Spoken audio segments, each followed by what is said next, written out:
Good. I'm gonna have to.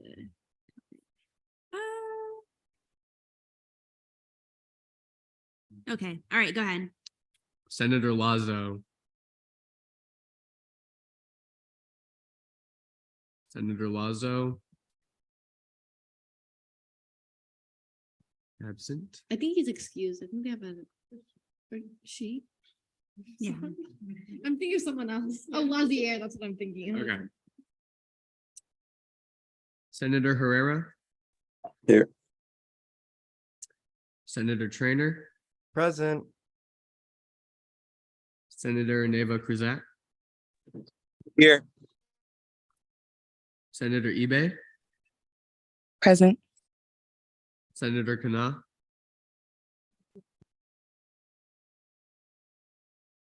D-Leg Morset.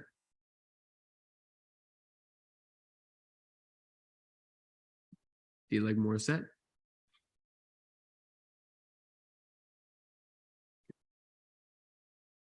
Senator Temple.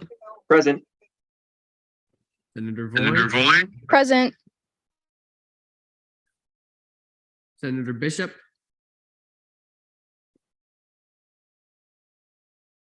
Senator Bishop.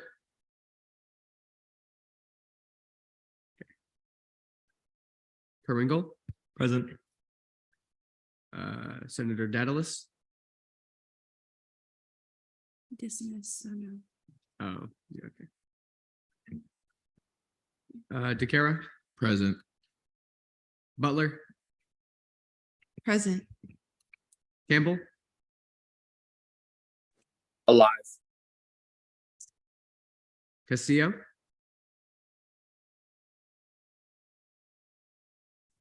Excuse me.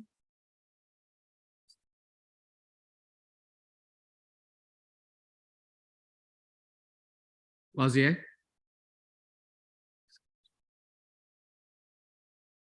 Senator Lazier. Absent. Pintel. Present.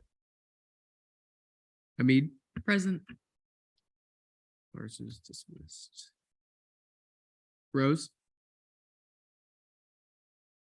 Here. Whitson.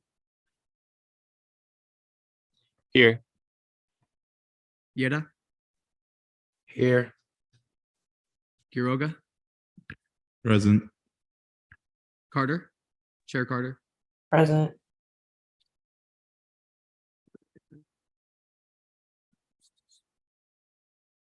Samilo. Present. Hamayan. Present.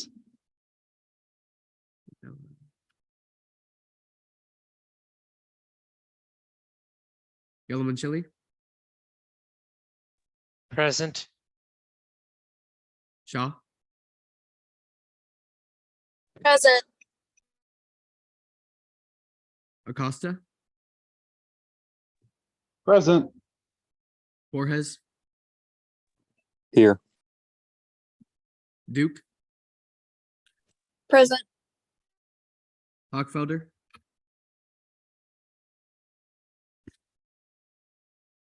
Hochfelder.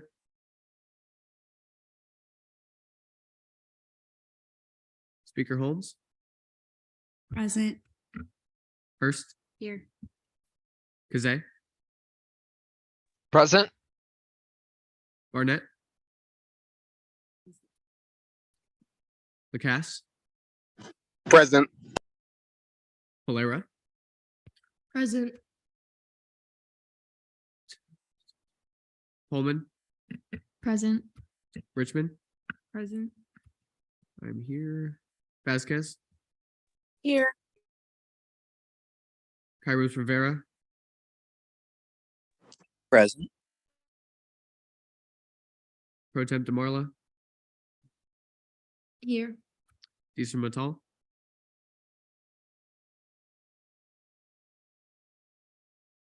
Matal.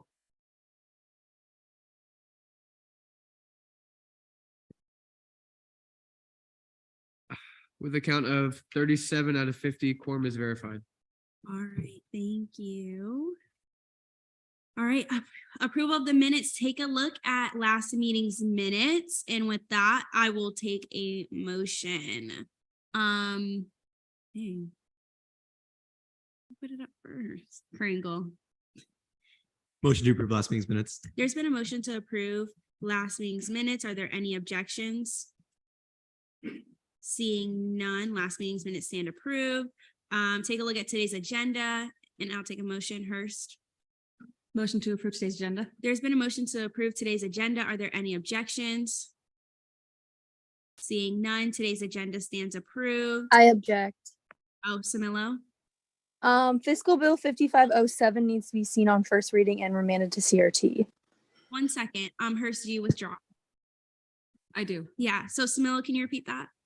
Yeah, Fiscal Bill 5507 needs to be seen on first reading and remanded to CRT for our meeting on Monday. Brody, can you get that up there?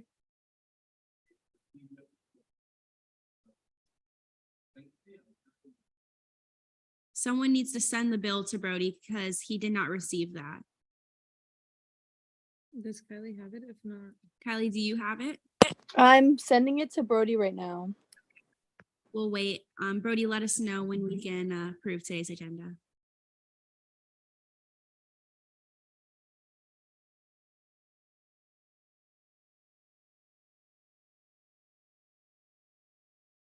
I just sent him both the attachments in his email.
Hochfelder, Present and voting.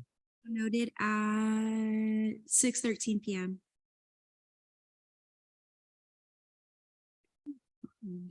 I put it in the agenda. Okay. All right. Okay, perfect. All right, is there a motion to approve this meeting's agenda? So moved. Right. Open forum, are there any non-senators wishing to speak during open forum? Seeing none, announcements from the student body president, President Greenaway.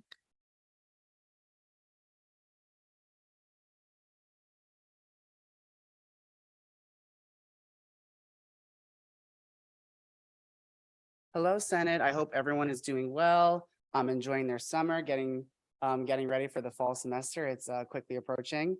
So just some updates for me. So this week I had a meeting with Kevin Sowers from Business Services. So we talked about a lot of the initiatives that Colby and I set out to accomplish.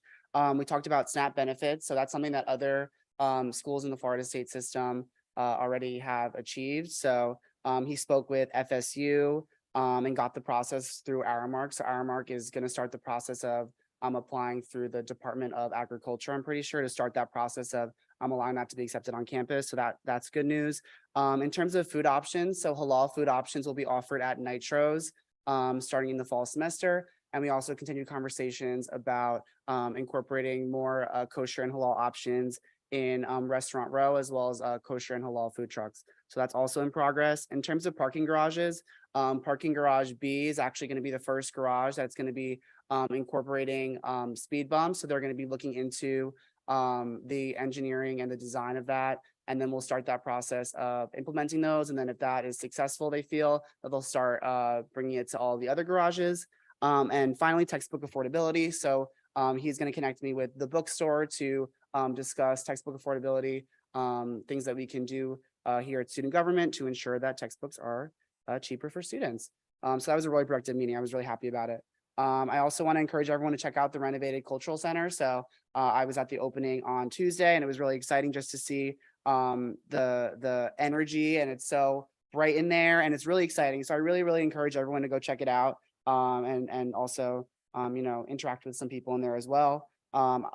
Colby, Jeremy, and myself also had a meeting with Dr. Sharon Eckern. We kind of started talking about the budget process just to ensure that issues that occurred last year do not happen again. So we expect the fiscal year 24-25 budget by October 15th or earlier. She did say that she thinks it will be earlier. So that is good news. The first scholarship committee meeting will be on Wednesday, July 26th at 1 p.m. on Zoom. So that meeting will be just chair and vice chair elections.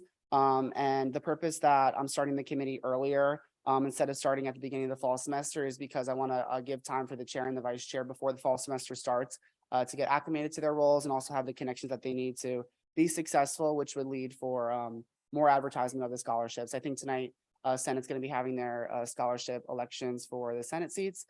So whoever is elected, I'll be sending out an email tomorrow with more information for that meeting on Wednesday. And also we had a great branch head meeting today. We discussed Welcome Week, which our chief of staff will talk more about, Jen. We talked about SGLC and also student at-larges for committees. And now I have some appointments. I hereby appoint Chanel Moya to the judicial seat 2. I hereby appoint Lucy Blanco as the scholarship committee executive cabinet representative. I appoint Amara Presley as a scholarship committee student at large, Parth Patel, scholarship committee student at large, Kyle Harris, scholarship committee student at large, and Kelly Poole, scholarship committee student at large. And that's all from me. Happy Barbie release day.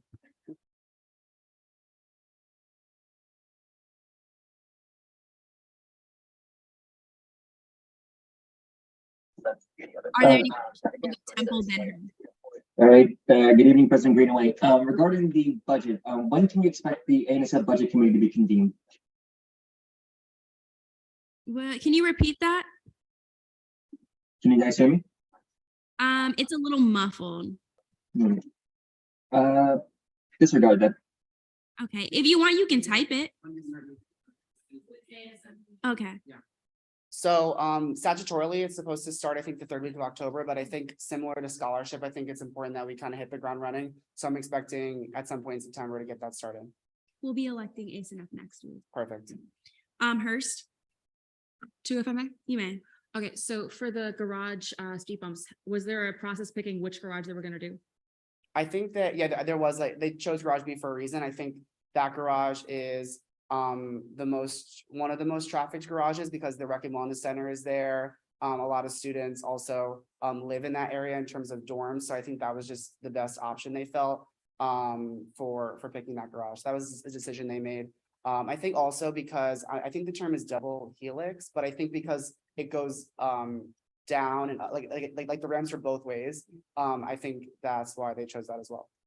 And my second question, Mhm. because I'm not sure if everyone is aware of what this is, the scholarship committee, can you give us more of it, like what it is? Yeah, of course. So the scholarship committee is a committee that obviously it meets, every year, multiple times throughout the year. And the goal of the scholarship committee is not to pick who is going to receive scholarships, but it is to create and decide and allocate money for student government scholarships. So there's some scholarships that are reoccurring, so they happen every year. And there's also some scholarships that are brand new, and there's a scholarship request form. So different groups can come and request a scholarship for different types of things. And the money from all the scholarships comes from reversion rates. So I think the budget this year is around $260,000 for scholarships. So that's it's really great. I think a big goal that the scholarship committee and I want to encourage the scholarship committee to have this year is to really ensure advertisement of that scholarship so students really know they're available.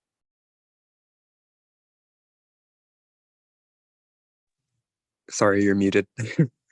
Can I go? Okay. So first, thank you for that budget information, but also this is a question, I guess, for also Speaker Holmes. How were these students at large decided, and did you all come into concurrence easily, or was there any discussion? Do you want to or I can respond? Yeah, we came up with a list at the branch head meeting and agreed on it. I'm not sure if Speaker Holmes has a different answer. So yeah, we definitely came up with it at the head meeting. I shared it with many RSOs in different group me's. I shared it through individuals that I know that are fiscally knowledge, that aren't fiscally knowledge. If any senators have any student at larges that are people that are prospective student at larges and would like to be involved in student government in some way, which is the ASNF budget, you're more than welcome to send them over to me and we can see if we can appoint them as a student at large. Are there any other questions for President Greenaway? Seeing none.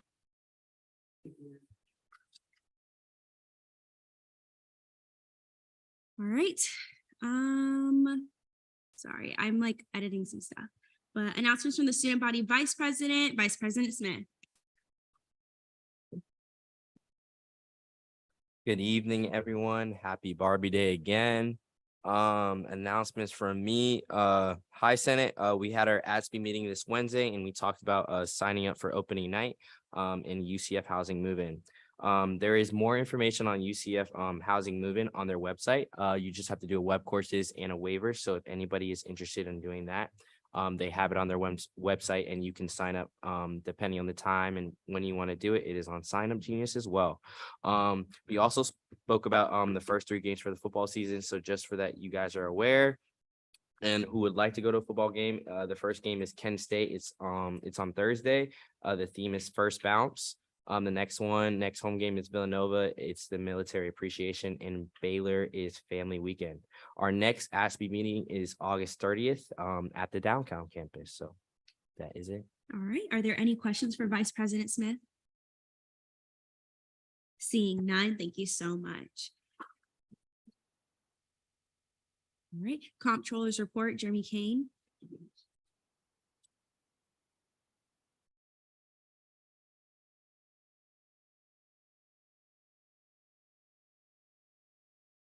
Hey everyone.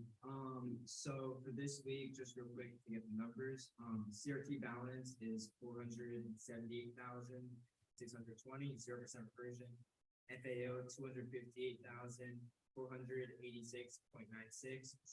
reversion. In terms of what I've been working on these past couple of weeks, we're really working on figuring out the details for funding caps. That's something I'm going to continue working on throughout the rest of the summer so we can have everything solidified by the fall. And other than that, we're working on everything that we need in order to assemble ASF and the finance office, which we're both trying to launch as soon as possible in September. He's on the Zoom, but I can't hear him. Is the mic on? Guess not. Yeah. All right. Do it again. Cool. All right. Sorry about that, guys. So real quick, just to go over the balances, CRT balance 478,620, 0 reversions. FAO balance 468.96, 0% reversions. From us, what we've been working on the past week or so, and I'm going to continue working on throughout the semester, is figuring out the reversion, figuring out funding caps for CRT and FAO. We're trying to figure out if we can increase them and looking at kind of historical information to try to predict and make sure we don't run out of money, because obviously we're not seeing that as an option. And we're also working on in September getting the finance office and ASF up and running as soon as possible. All right. Are there any questions for the comptroller? Seeing none, thank you. And thank you, Jared Akira, for that.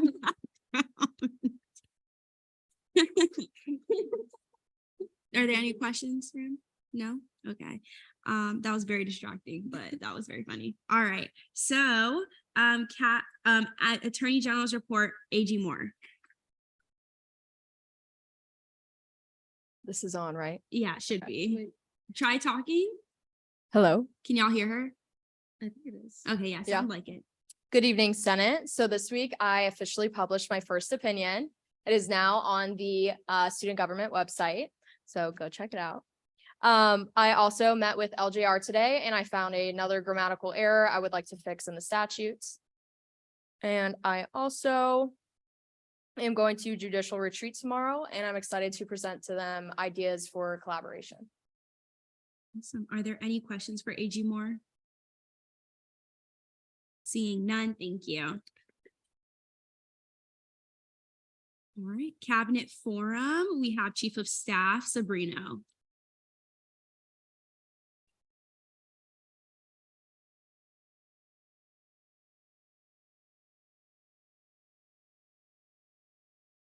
Hi, everyone. Good evening. Sorry, this song. Can you share this song? Yeah, I can hear the echo a little bit. So hey, everyone. So I'm just gonna real quick. So I wanted to talk about SG Welcome Week really quickly with all of you. So SG Welcome Week will be August 28th through September 1st. That will be the second week after school starts. And we have 5 events, one for each day of the week. Try clicking it again. Hello. There we go. All right. Okay. Hey, everyone. So I'm just here to talk about SG Welcome Week with all of you. So SG Welcome Week will be August 28th through September 1st. We will have 5 events for each day of the week, one day highlighting each of the branches. So just before I go into all the days, I encourage all SG agents to go out and support during each and every one of these events, whether it's regardless if it's your branch or not. This is a really important week to, showcase the students, student government, and how we all collaborate with one another and how we can help the student body. So starting off with Monday, we're going to have Java with the Justices. So that'll be hosted with the judicial branch. Tuesday, we're going to do create your own game day t-shirt plus our football pep rally, which will be the executive branch. Wednesday, we are doing an all branch event, SG Takeoff. That'll be hosted on Memory Mall, the Memory Mall pavers out there in the front. We'll also be handing out free Kona Ice to students as well, and then doing like our normal tabling stuff and some other fun events. Thursday will be our SG tailgate, and then right after will be the football game. And then Friday, the legislative branch will be doing what is it called again? Pet the pups. Cup the pups. Pet. Oh, pet the pups. Pet the pups, everyone. I don't know where I came up with the other name, but pet the pups. Like a pup cup. Like a pup cup. So that'll be all 5 events. So, and then another note with SG Welcome Week, not only do, I hope to have all of you there, I'm also going to be putting volunteer shifts out there because some of the events we do need all hands on deck. So I'm going to be sending out a mass email with all the times, dates, everything you all need to know, as well as a volunteer link. So once you get that, please sign up as soon as you can. And then my other announcement, our Senate applications are being posted all over our socials again. We've actually got a lot of applications rolling in, so super excited. Yeah, we've got a lot. So super excited about that one. So please encourage people to apply. If you know anyone who you think would be a great senator, please, send them my way and have them apply. And yeah, I'm going to start interviews next week because there's a big influx coming in. So I'm just going to start doing them as they come in, but they start next week. And if you have any questions, please let me know. All right. Are there any questions for Chief of Staff Sabrino? Seeing none, thank you. Director of Student Affairs, Brianna Urea. Hey, Senate. So I don't hear the echo. Can with the y'all lights hear her? on. Okay. As Jen said, we have SG Welcome Week and we have a tailgate as well as a pep rally in that week. But I'm working right now on getting a full calendar in the SG Drive on Teams. So it's going to be not your branch, but the general teams. So I'm going to get a calendar on there of all the finalized dates. And yeah, so each branch will be able to access that and see what events are coming up. Yeah. Awesome. Are there any questions for Director Urea? Seeing none, thank you.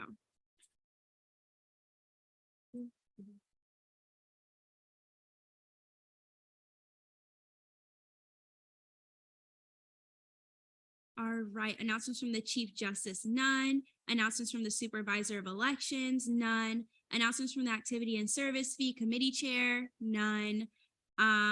Announcements from the Scholarship Committee Chair, none. Announcements from the Senate President. Good evening, everyone. I hope you're having a great week, whether that is productive or rejuvenating. This meeting will be having Scholarship Committee elections, not for Chair and Vice Chair, psych. Just for the 3 senators that will be sitting on the committee. And additionally, Pro Tempore DeMarlo and I had a productive branch head meeting. Today, we discussed Welcome Week, SGLC, our bonding retreat, student government wide, opening night, and of course, the scholarship and ASNF committees. Shirts have been ordered and hopefully are going to arrive in August. And then our Welcome Week event, like Jen said, will be held on August. It's August 1st, right? It's September. Okay. Okay. It's gonna be. We're doing pet with the pups on Welcome Week. Just know that. Okay. And it's expected to be there so you can meet your constituents, and plus, who doesn't love therapy dogs? Okay. We'll be sending out more. And there'll be an event flyer, like Jen said, during when Welcome Week is coming up. So I'm gonna announce dismissals. Although you may be reinstated, I do have to announce these dismissals in my announcements. So dismissals, I hereby dismiss AJ Patel, Emelina Brown, and Ariel Davalos. All right, are there any questions for myself? Seeing none. Internal Legislative Assistant Report, ILA Pullman. Hi, everyone. So basically the same thing as last week. SGLC will be a lot more prominent in the fall, but if anyone has any general questions, don't hesitate to reach out. And then also old SGLCers, any suggestions or improvements, please come to me. That's it. All right. Are there any questions for ILA Pullman? Seeing none. External Legislative Assistant Report, none. Senate President Pro Tempore Report, Pro Tempore DeMarla. Hi, I hope everyone is doing well. New financial training is out since the new fiscal year has started, so please do it as soon as you can.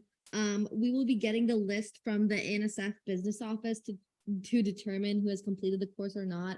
You can find it at the top of the Senate channel, like right where like files is. And then we'll be sending an email with a notice of non-compliance for not being fiscally trained if you aren't by the time you receive the email. But don't worry, that just means you have 2 weeks to complete it upon notice. So like don't freak out if you get like a non-compliance or anything like that.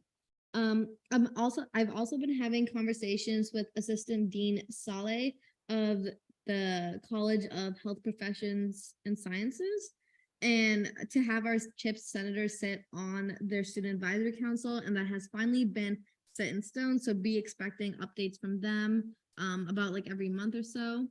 And then also this week I worked on making an FAO and CRT tracker for each college. That way we can present it at dean meetings and kind of show like, oh, this is how much of your college has really used our funding in the past, how we can increase that, or to show that we support their college, I guess. And then, oh yeah, please read your email. I've been sending a lot of RSO stuff and just like important details in general. I also have a Pro Temp office evaluation form if you're interested in giving me feedback, or anyone in my office particularly. So that's really important. Please read your emails. I sent a lot of important ones out, usually Monday morning or something like that. And then once again, you can always contact me with any questions or concerns. Are there any questions for Pro Tempore DeMarla? Seeing none. Deputy Pro Tempore of Legislative Affairs report, none. Deputy Pro Tempore of Senate. Oh, you're new Danny's. Okay. Sorry, Danny isn't able to be here, but all that she has to say is that she already reviewed the fiscal bill, so she's pretty sure that they all add up and that we just have, I think, about 3 to see today.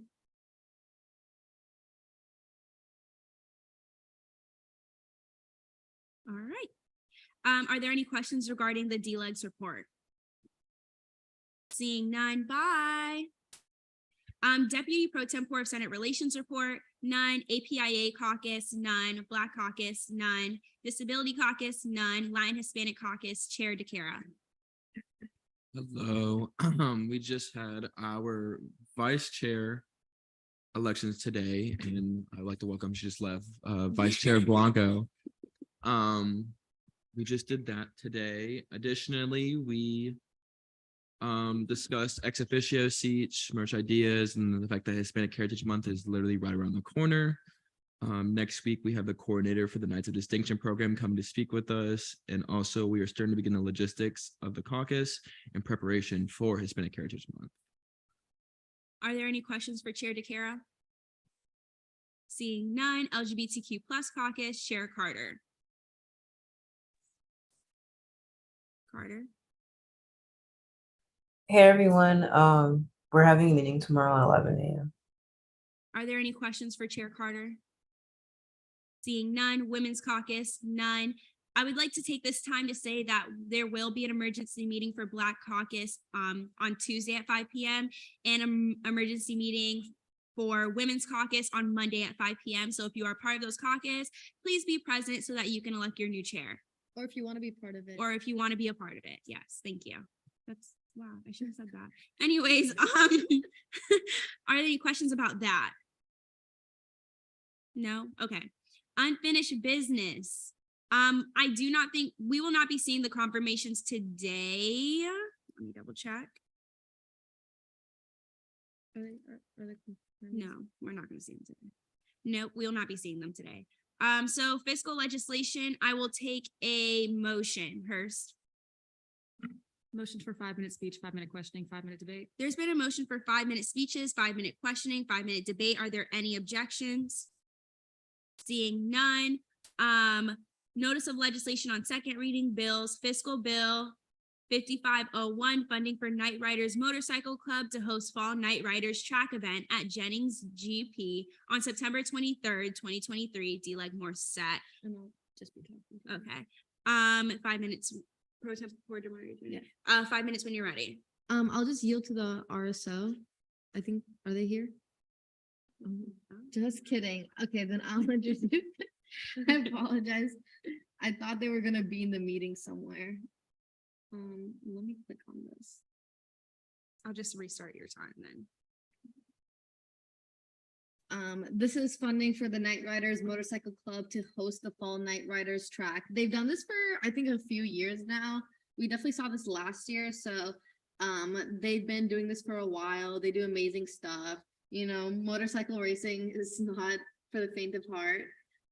But yeah, so basically all there is to this fiscal bill. I believe all the money adds up. They have money for their track rental, suit and boot rental, and then the extra coach entry cost as well, and then class stickers. So with that, it should like go to a total of 10,906.50, and then our Senate contribution is 5,423.25. Oh, and then I yield the rest of my time. All right. Are there any, we're now in period questioning. Are there any questions? Hurst and then Temple. Just making sure that are they within the 20-mile radius? Or are they outside of it? And did we is that okay? Have we done the thing that we're supposed to do with that? We have to, do we suspend it? Did we suspend? We have to suspend it, but we did that in, I guess, committee, but I'm guessing we have to do it again in debate. Okay. Temple. Can you guys hear me? Yes. Awesome. I can't access the bill at this moment. It's telling me I need permission. Row 8 is missing in action. So And yeah, I mean, a question to the card temp then? can you try refreshing, Maddie? It depends on what email you're looking at it on. Like, what email are you on Teams on with? I guess that's. One minute. It should be my NID.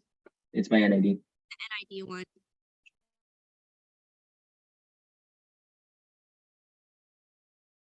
Yes, I can screen share.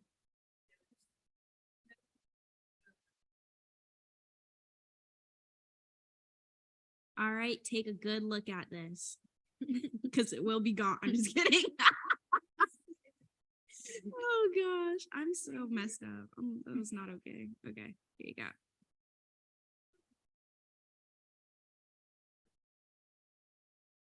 How do Are there any other questions regarding this? Sorry, I'll just keep it like this a little bit.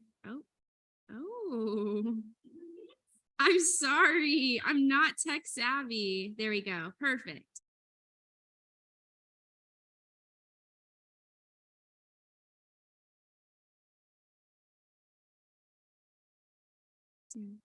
Y'all have it on here, so if you need any to make anything. Borges, Yeah, I was just wondering if anyone knew if they were invited to the meeting. Butler, Yes, they were invited to the meeting. is that another question, Borges? Yeah, just to follow up, I guess, like, do you know why they couldn't make it and if they sent us any quotes or anything? Butler. They didn't send me a message, and I also told him when he was in the chamber last week, and he said he would be there. So Samilo, Kind of a follow-up to that. Was anybody sent, like, was he sent the link at all? Maybe he couldn't make it in person. Maybe he had to make it via Zoom. I did not send him the link as he didn't request it, but I don't know if you guys want me to try sending it now.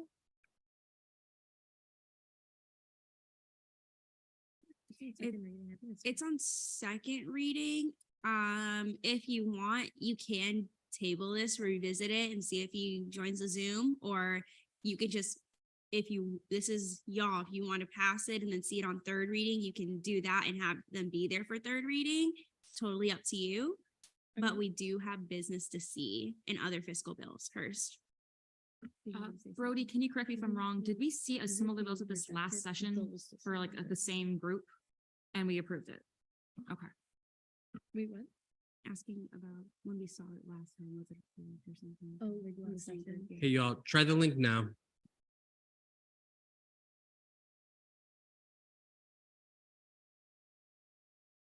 Got it. Was it on Google?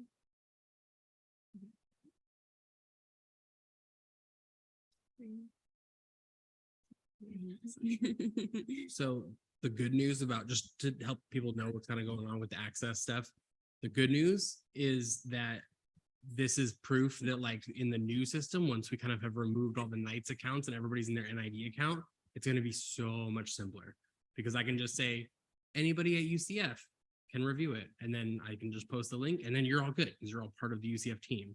It just means that in this weird period where some of you are on Knights accounts and some of you are on NID accounts, it's like it's being wonky. So thank you for your patience. All right, we have like 30 seconds of questioning time unless someone would like to extend it or we want to go straight to debate.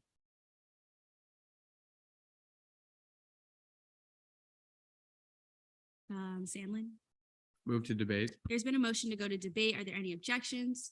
Seeing none, we're now there. Hurst, Motion to see my amendments and technicals. They're just like spaces. I'll just see it as a technical. Lacasse, Can everybody hear me okay? Okay, so yeah, I just wanted to say, like, when they came in last week, I started out skeptical because I was like, okay, what is realistically the benefit that we're providing to students? You know, is this something that's going to like promote, you know, dangerous driving? Are they actually going to consider people's safety? But from the video they presented and the way that the, you know, speaker representing the RSO, you know, presented this, you know, funding request, you could tell that there was a lot of support in the community that they're part of, and that there's a strong desire to keep, you know, each other safe. And so I feel like this event that they want to have is going to be very valuable for those people in that community. And so I am in support of funding them.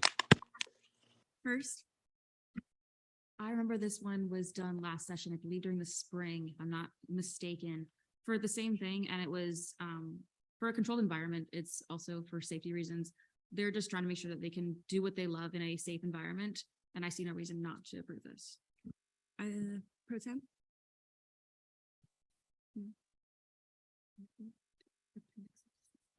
Okay, is there anyone else? Pro Tem? Motion to suspend appendix B or A. So What is moved. it? B. I knew it. So moved. I think we have to vote on it, right, Brody? Oh, there's been a motion to suspend appendix B of Title 8. Are there any objections? Seeing none, it is now suspended. I'll take a motion. Hurst. Vote to vote. There's been a motion to vote or to move to voting procedures. Are there any objections? Seeing none, we are now there.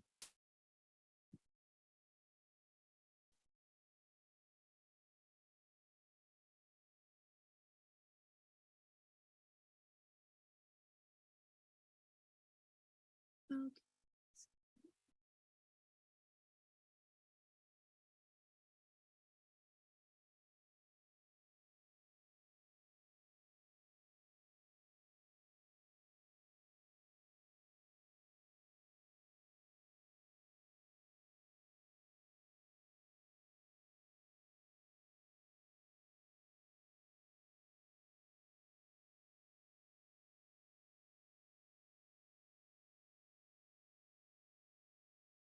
With a vote count of 29 to 1 to 3, Fiscal Bill 5506 passes on second reading. All right, we're going to skip over confirmations just because we don't have those individuals here. Let me just check one more time. Nope. Okay. Fiscal Committee caucus time, ORS 20 minutes. Yeah, so I hereby recess this meeting at 6:47 and to return at 7:07. All right. So Just we a are heads. Oh, differently than we did it last week. So I'm going to make a breakout room. If you are not in the committee, join the breakout room. Or if you're in the physical chamber and you're not in the committee, get out. You're welcome to stay here, but like be quiet if you're going to stay here, right? If you want to chat, that's totally fine, but do it out of the room. Okay, thanks. and Brody, just as a quick heads up, I will be acting as chair because Tyler is currently not able to access the minute of the agenda at this time because of technological issues.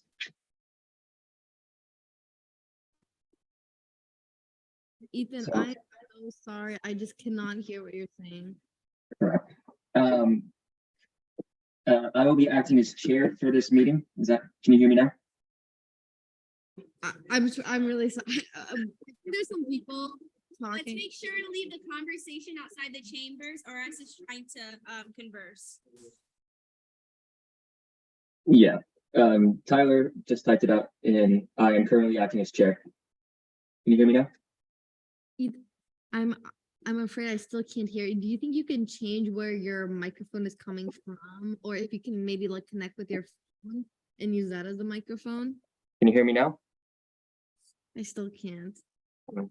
Sorry, let me check. Let me see if I can connect through my iPad. That's probably better. So I'm gonna have to jump out here quickly. Sorry. I didn't expect this to be such an issue with my actual computer today. Better now. I think you just have to talk like a bit louder. And I think you're fine. Alrighty. It's just quiet. So just like speak in a louder voice if you can. Alright. I'll just see if I can join in through through my iPad. That tends to be much better for my to hear. Shouldn't take very long. Sorry. Yeah. Do it. Okay. Brody, I should join in through now.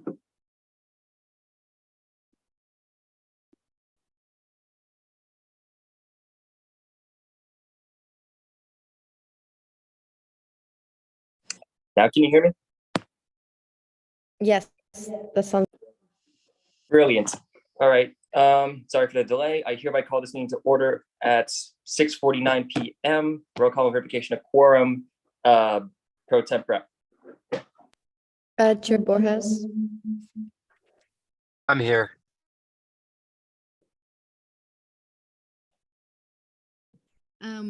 Vice Chair Temple, Present. Senator Duke. Also, sorry, what did you say? Did Chair Borges say that? Chair Borges is I'm here. here. He's just sorry.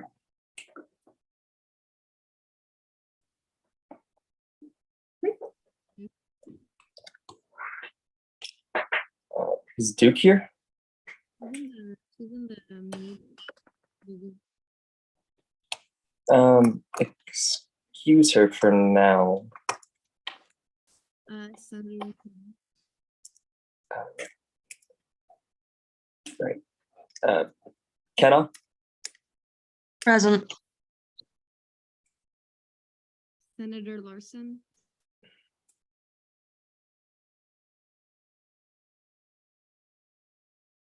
Markham absent. Senator Rose. Here. Also, I think Larson was dismissed, so I don't.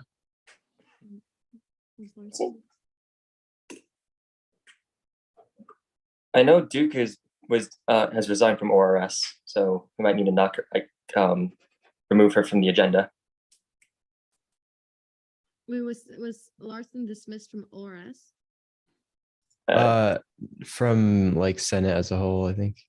Although I think there was like an issue that he's trying to work out, so I don't know. He's still a senator from what me and Sierra know. It's a technological issue, so okay, he can be excused. Um,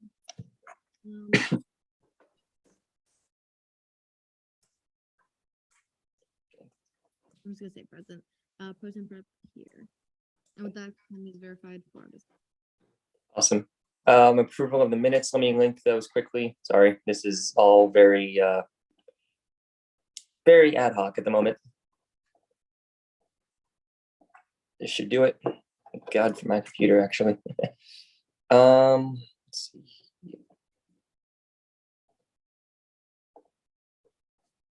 Not going to be pretty from the outset, but should work.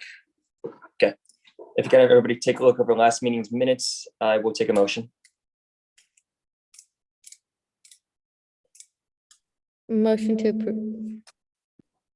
Motion to approve last meeting's minutes. There's been a motion to approve last meeting's minutes. Are there any objections? Seeing none, they're approved by general consent. Approval of the agenda. Is there a motion to approve tonight's agenda? Marla.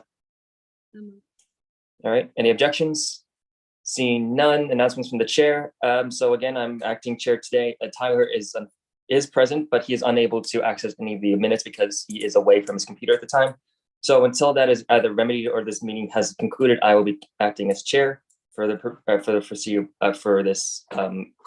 caucus. Are there any questions or concerns with that? Oh, of course, I'll give it over to Tyler for his announcement. Hey, can you hear me? Unclear. Yeah, we can hear you. Yeah, you can hear me? Okay, awesome. So yeah, sorry again. My phone is connected to my Knights email and it will not let me change it, so I can't access my documents. ORS has been so overfilled, that's why we had to caucus. These are going to be represented by Temple. We don't have to have anyone come to see these. They should be fast. But I've worked over 20 hours this week. I'm not supposed to. So I'm trying to limit how much work we're doing in a week. All right. Any questions for Chair Borges? Seeing none, we can proceed. Announcements from the Vice Chair. Me, hi, hello. Like Tyler said, we have a lot on our plates and we're trying to parse this out as best as we can and as most efficiently as possible so we don't overload anybody. And of course, as GAP chair, of course, be sure to fill out that student priority survey. I'll say that again in Senate proper. Any questions or comments, concerns? Seeing none. Announcements from committee members. Are there any committee members wishing to make any announcements quick at this time? Seeing none. Announcements from non-committee members. I don't believe there are anybody with announcements for Netta, nothing? Excellent. Old business, okay. Post-funding reviews. I would take a motion for speeches, questioning, and debates. Tamara. 3-minute speeches, 5 minutes. 3-minute speeches, 5-minute questioning, and what was the last one? 5-minute debate. All right, there's been a motion for 3-minute speeches, 5-minute questioning, 5-minute debate. Are there any objections? Seeing none, I will give myself 3 minutes. And I object. Oh, okay. Pro Tem Marla, do you withdraw? Yes. All right, Senator Rose, your motion. Yeah, don't we only have 20 minutes and there are like 3 post-funding reviews? There are 4 post-funding reviews, but the the time we have can go over. I just want to make it as efficient as possible. Okay, motion for 3-minute speeches, 3-minute questioning, 3-minute debate. There's been a motion for 3-minute speeches, 3-minute questioning, 3-minute debate. Are there any objections? Seeing none, the 333 will stand, and I will give myself 3 minutes here with CRT allocation CRT 5481, Arturo Parra. He is currently at week 2. For general information, he is been called into fiscal probation for a reversion of greater than 20%. He has reverted 41.25% of his initial $400 allocation, using only reverting $165. Statutes recommends a 50% sanction. So my speech begins. So the student has gotten back to Chair Borjas saying that he has graduated. He believes that he will go with the option of not showing up, and ORS will make the decision without him being there. And quote, since I was unaware of the time it took for the CRT to be processed, I did not want to run with the risk of missing on cheaper flights for the convention in question. Therefore, I purchased flights on my own money before CRT was approved, and that's how I only used $235 for the convention ticket. Since most of the hotels were booked are really high in price for my means, I ended up staying with a friend nearby. So this is how I can use the 80% of funds needed. With that, are there any questions from me or for Chair Borjas? Damarla? Move to debate. There's been a motion to go to debate. Are there any objections? Seeing none, we are now in debate. Anybody wishing to debate this now, they may do so. Damarla? I'll just be voting to sanction them at 15% since that's what statutes recommend, and they're graduating, so it doesn't really matter anyway. Okay. Let me see to this. Okay. Any other opinions on this matter? If not, I will take a motion.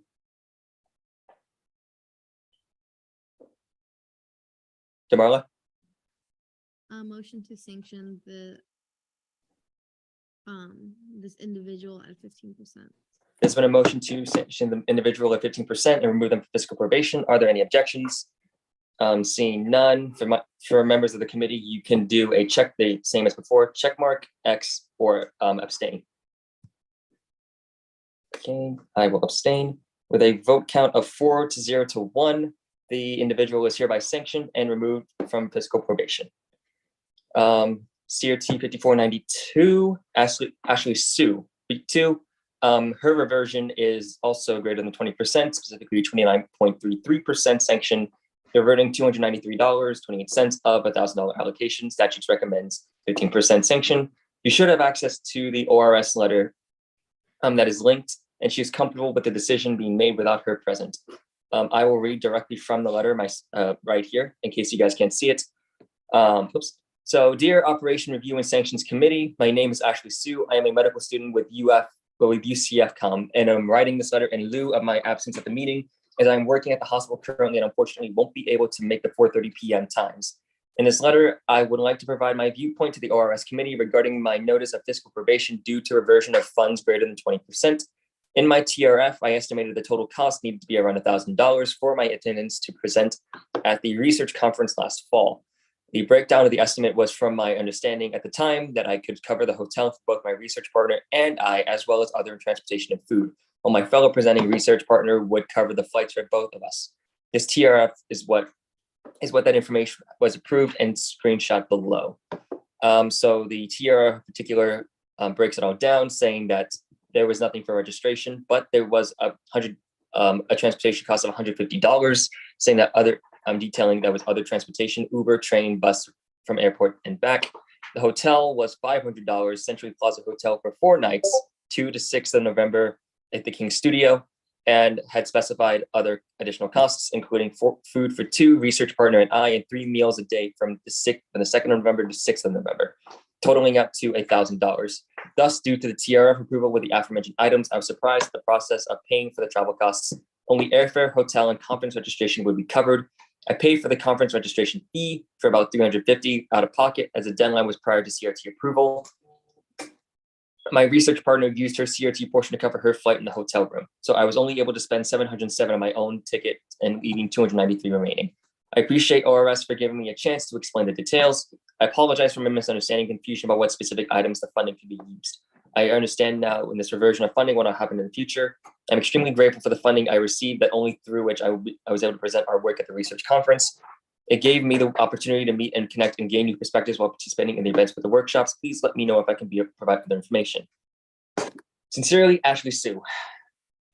Any questions? Damarla. Do we? Sorry, I do this every time.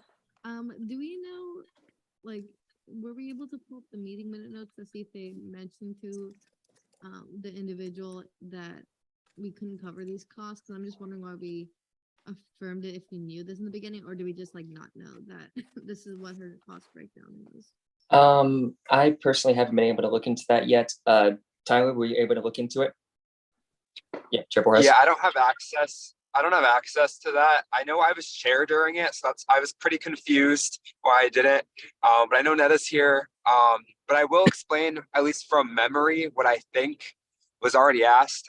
Because during that time when I was chair, the questions were very consistent from our questions to ask document.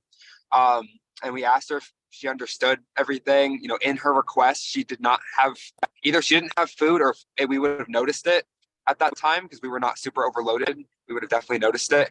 But from what I remember, we did not tell her she can get food costs covered unless it was inside the registration fee.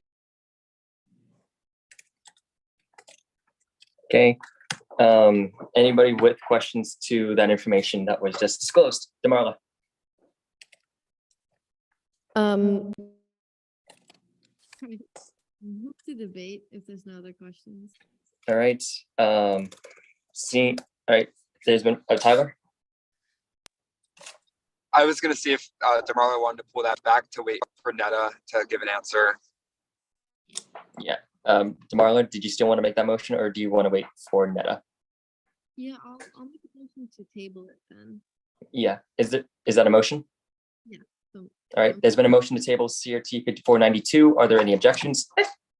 Seeing none. Oh, never mind that. Is there a motion for a non-committee member to speak? That being Netta. So moved. Awesome. Netta.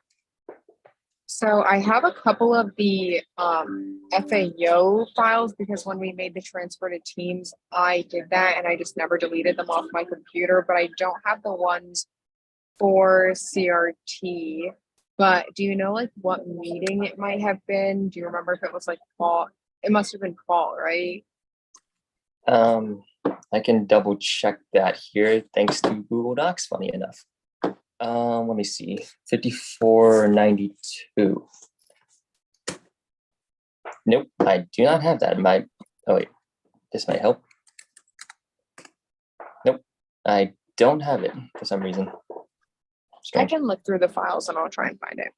Awesome. Tyler? If you look inside the CRT tracker, we had the committee review date, and that would be the agenda date. Okay. Awesome. So Netta, are you gonna look into that for the time being? Awesome. Hang on. Awesome. Is there a motion to table CRT 5492? So moved. All right. Any objections? Seeing none, it is now tabled. We will return to it once we conclude other business or Netta finds the information we're looking for, whichever comes first. CRT 54103, give me a minute. I'm going to set my timer again. This is Carlos Avila. General information, fiscal probation. He had reverted more than 20% of his funds, specifically 86%, reverting $430 of $500. And statute recommends 30% sanction. The reversion in funds was due to my not being able to attend an out-of-town conference in person because my daughter became ill. I still attended and made a presentation over Zoom. Has since graduated, will not be attending in person, stated that he was comfortable with ORS making a decision without him present. All right. Are there any questions from the committee? Damarla. There's been a motion to move to debate. Are there any objections? Seeing none, we are now in debate. Demarla. This is a very similar situation as the first one we saw. I'll just go with what statute recommends at 30%. Okay.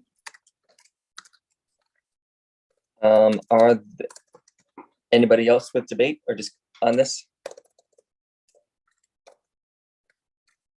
All right, seeing none, is there a motion? Demarla. Move to sanction this individual at 30.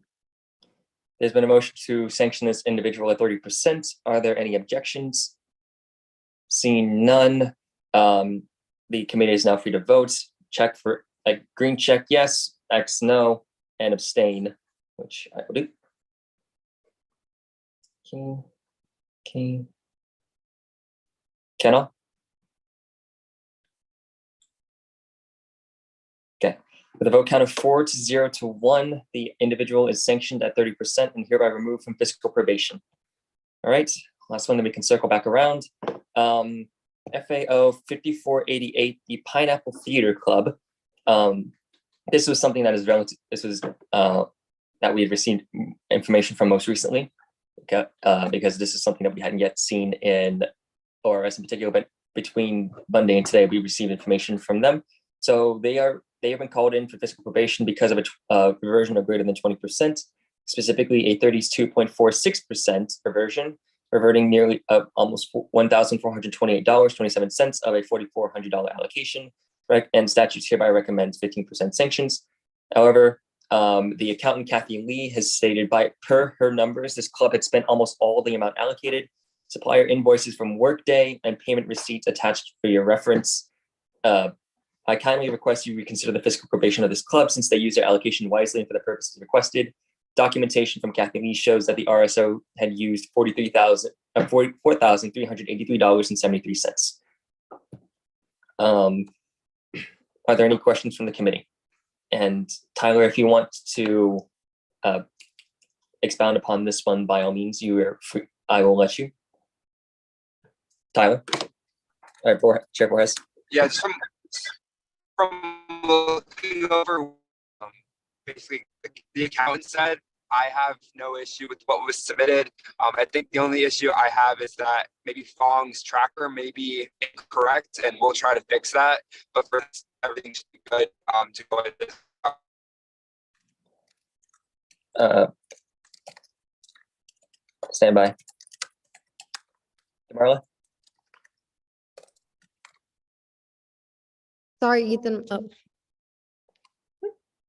Sorry, my notes sometimes they take a while to get in. I'm just gonna move your thing too. Oh, that's right. Yours takes a delay. I'm sorry. Forgot about that. Move to debate. All right, there's been a motion to go to debate. Are there any objections? Seeing none, we are now in debate. Demarla? I to not sanction the individual. Because all on the accountant's end and their email documentation shows that like a good amount, then I think it's fine.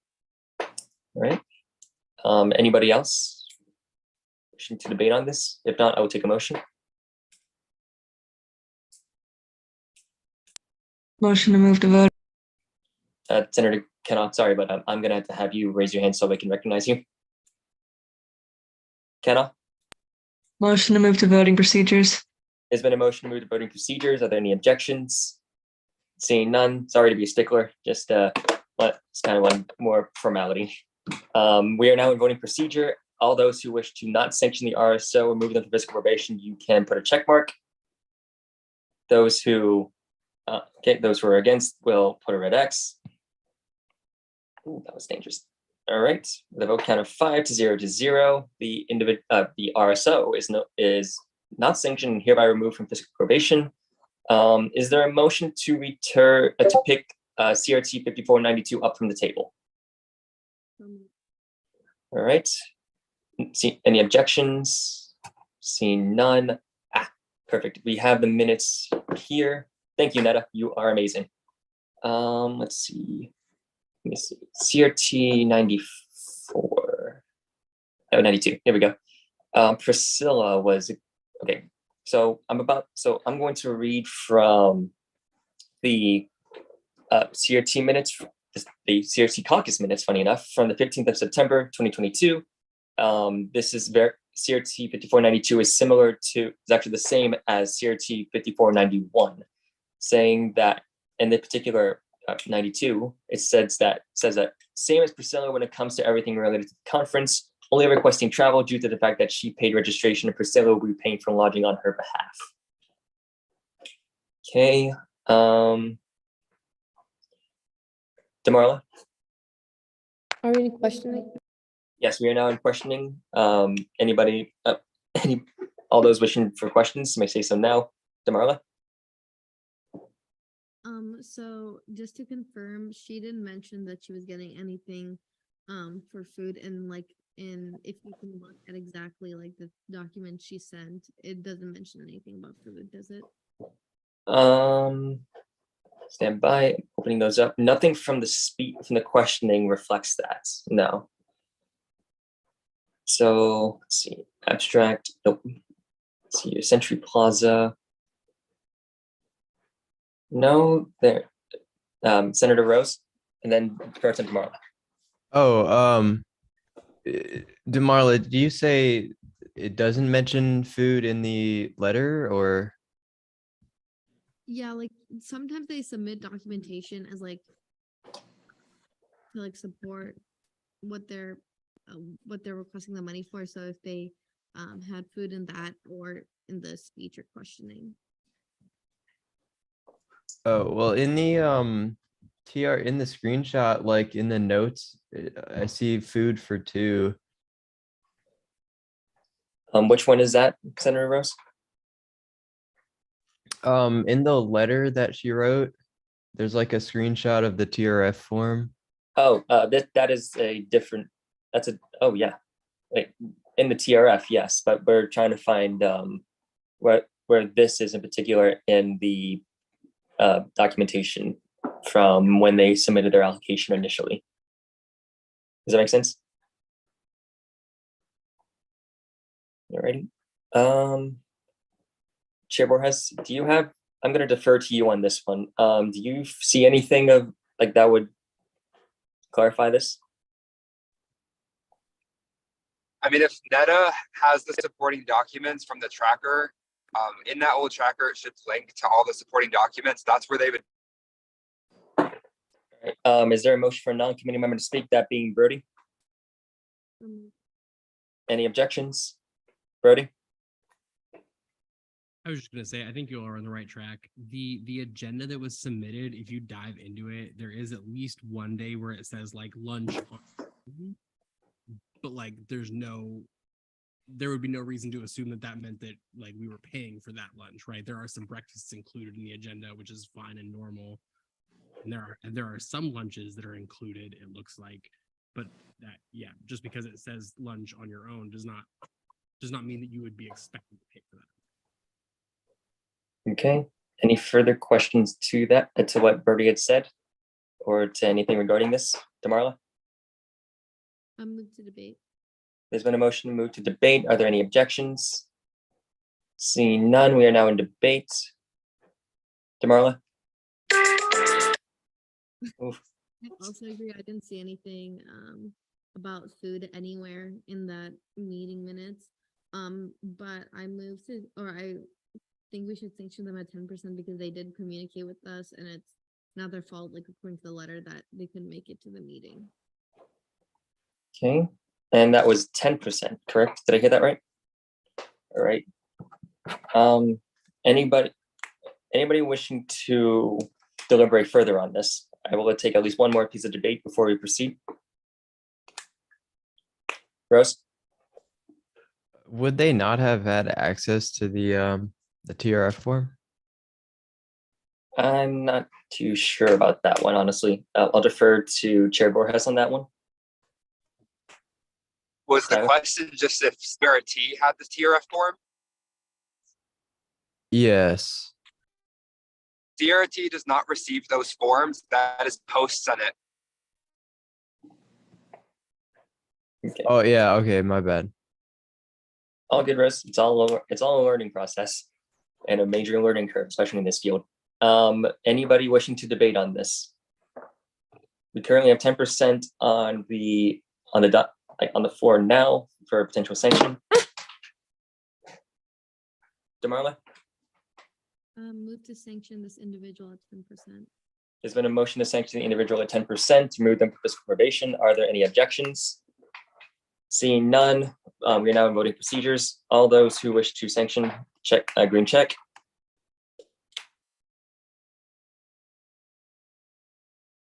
Okay. Vote count of 4-0 to 1. The individual is hereby sanctioned and removed from physical probation. Great. That should cover everything for this caucus today. No further business, old nor new. Member discussion. I don't think anybody wants to discuss in member discussion, do they? Ethan, did you say 5-0 to 0 or 4-0 to 1? 4-0 to 1. Thank you. Okay, so no further business and neither old nor new. Member discussion. Nobody wants to discuss anything in member discussion? Hopefully. Okay. And also, Tyler, you're good. Right. Miscellaneous business. I'll take a motion. Demarla, Motion to adjourn pending final roll call. there's been a motion to adjourn pending final roll call. Are there any objections? Seeing none, Demarla, Same as the initial, I think 4 out of 5. awesome. With that, I hereby adjourn this meeting at 7:17 p.m. Let's get back to our regularly scheduled Senate meeting.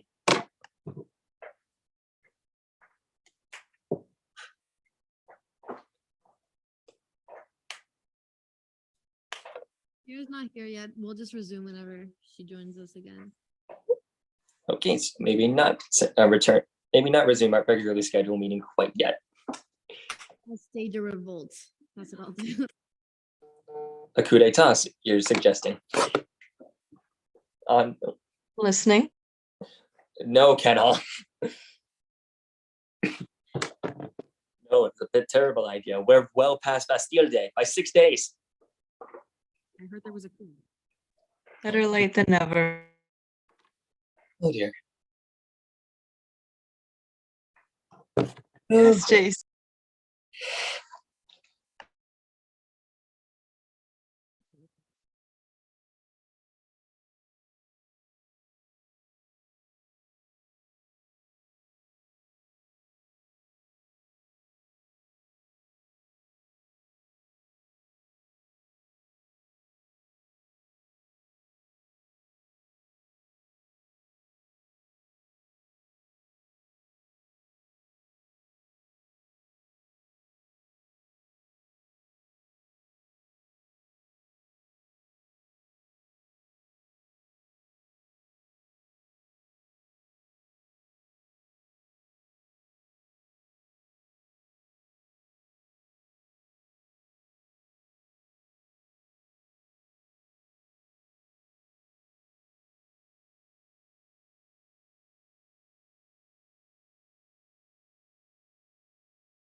Where even are we? I see. It wasn't too long, maybe 10 minutes over.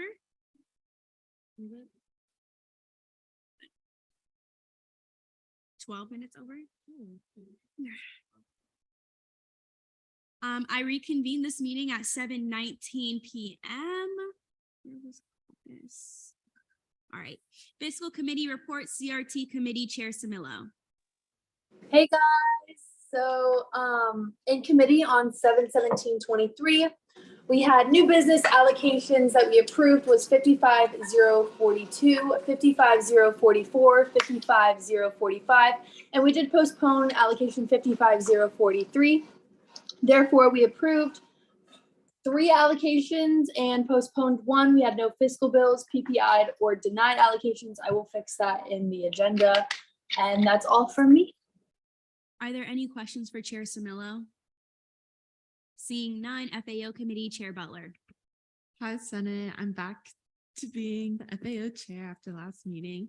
And FAO had a short meeting this week as it was only chair elections, but next week we'll have a lot of allocations to look over. Are there any questions for Chair Butler? Seeing none, ORS Committee Chair Borges.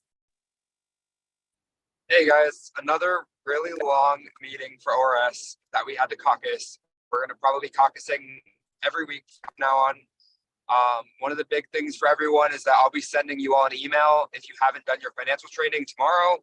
If you get that email, please do it. So Pro Tem DeMarlo does not have to give you an official non-compliance. You are required to. Other than that, some things were sanctioned. They're in there. You can read them. Thank you. Are there any questions for Chair Borges? Seeing none, fiscal legislation, notice of legislation on first reading, bills, Fiscal Bill 5507, funding for 4 members of the Human Factors and Ergonomics Society student chapter to travel to the Human Factors and Ergonomics Society annual meeting in Washington, D.C. from October 23rd, 2023 to October 27th, 2023, is hereby remanded to CRT. We just recently funded them too in spring. That's so good. Notice of legislation on third reading. I will take a motion. Hurst. 5-minute speech, 5-minute questioning, 5-minute debate. There's been a motion for 5-minute speeches, 5-minute questioning, 5-minute debate. Are there any objections? Seeing none. Bills, Fiscal Bill 5504, funding for 10 members of the future leaders of the lodging industry to travel to Las Vegas site visit week in Las Vegas, Nevada from October 15th, 2023 to October 21st, 2023, introduced by D-Leg Morset. Is the RSO here to yield? Is the RSO here? No, D-Leg Morset, you have 5 minutes. Hamid can't access the file. No, okay, I'll go ahead and share my screen again. I'll just speak. Fiscal Bill 5504. Or I'll just have Brody fix that. And then Pro Tempore DeMarlo is going to speak once y'all have access to it.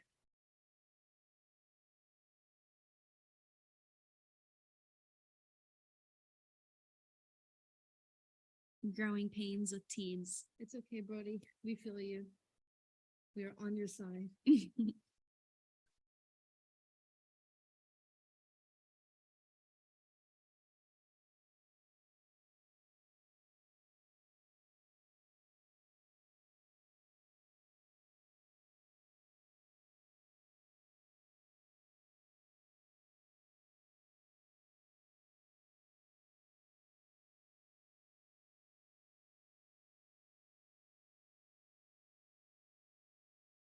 Akila, I have a question for you.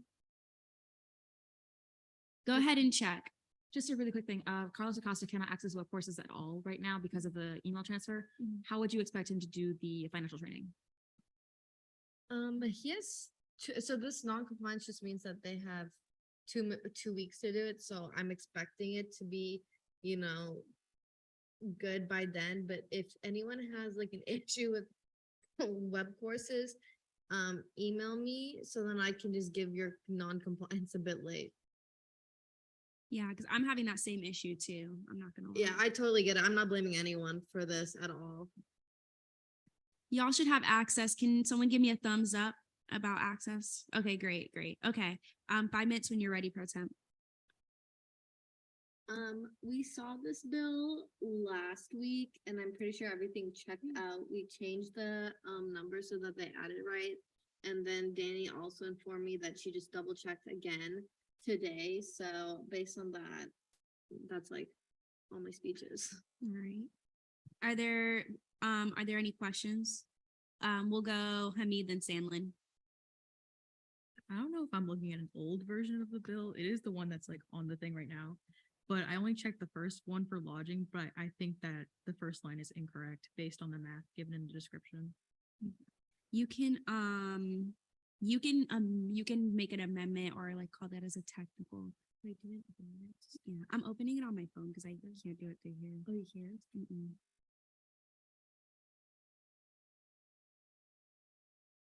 Teams is gonna be the death of me.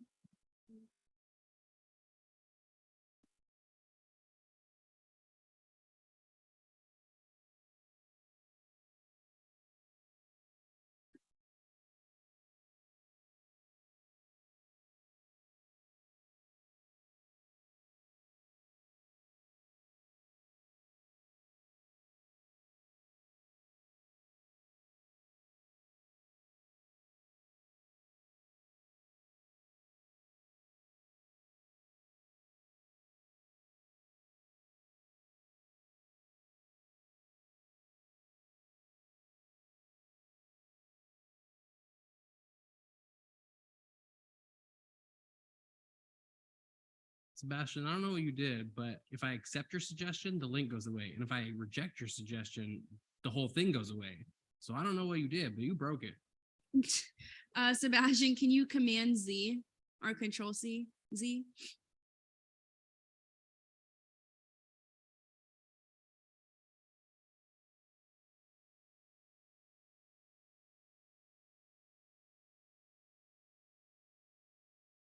Can we confirm that this is with taxes? The lodging number? Temple? Yeah, Hurst was actually going to ask just ask my question. I'm sorry, can you repeat that? I believe first Senator Hurst probably had asked my question beforehand, but didn't we confirm that this had taxes attached to them? I think that we did confirm that last week that they had taxes attached. That's why it was higher, like another $400. Yeah, I believe so since it's out of state. That's what it Mm. is. Yep.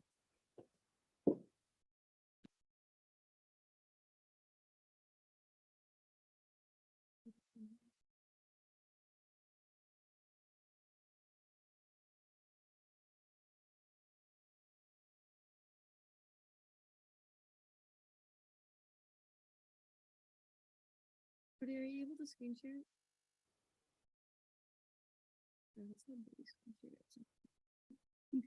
I can, I can access it on my phone. Okay, never mind, Brody, you're all good. Yeah. So question. We're gonna restart questioning just because that doesn't really count. We're kind of on the phone. So are there any questions regarding this bill? Hurst? I have a very dumb question because I am very dim at the moment. What is lodging? Like hotel. Like, are they the ones like work the hotel? What is like the lodging industry like exactly? Like, is that like building the hotel or is that like the one managing the hotel? It's like staying at the hotel, like per night, how much it costs and stuff like that. Yes. Oh. Okay. No, what are we like? What is the RSO that we're working with? What do they do? What is Oh, their I'm like so purpose? confused. Like, I'm confused. Like, I don't care. I think that's a great idea, but I'm like, I don't know what this is and I'm confused and sad. If it's helpful, if anybody else is a member of the organization or works with them, feel free to give a better answer. But I believe this is an organization focused on, within the hospitality management umbrella, specifically like the managing of lodging institutions, hotels, resorts, whatever those might be. Okay, that makes more sense. Thank you. Voorhees and Temple. Brody got it perfectly. It's part of the degree, and it includes.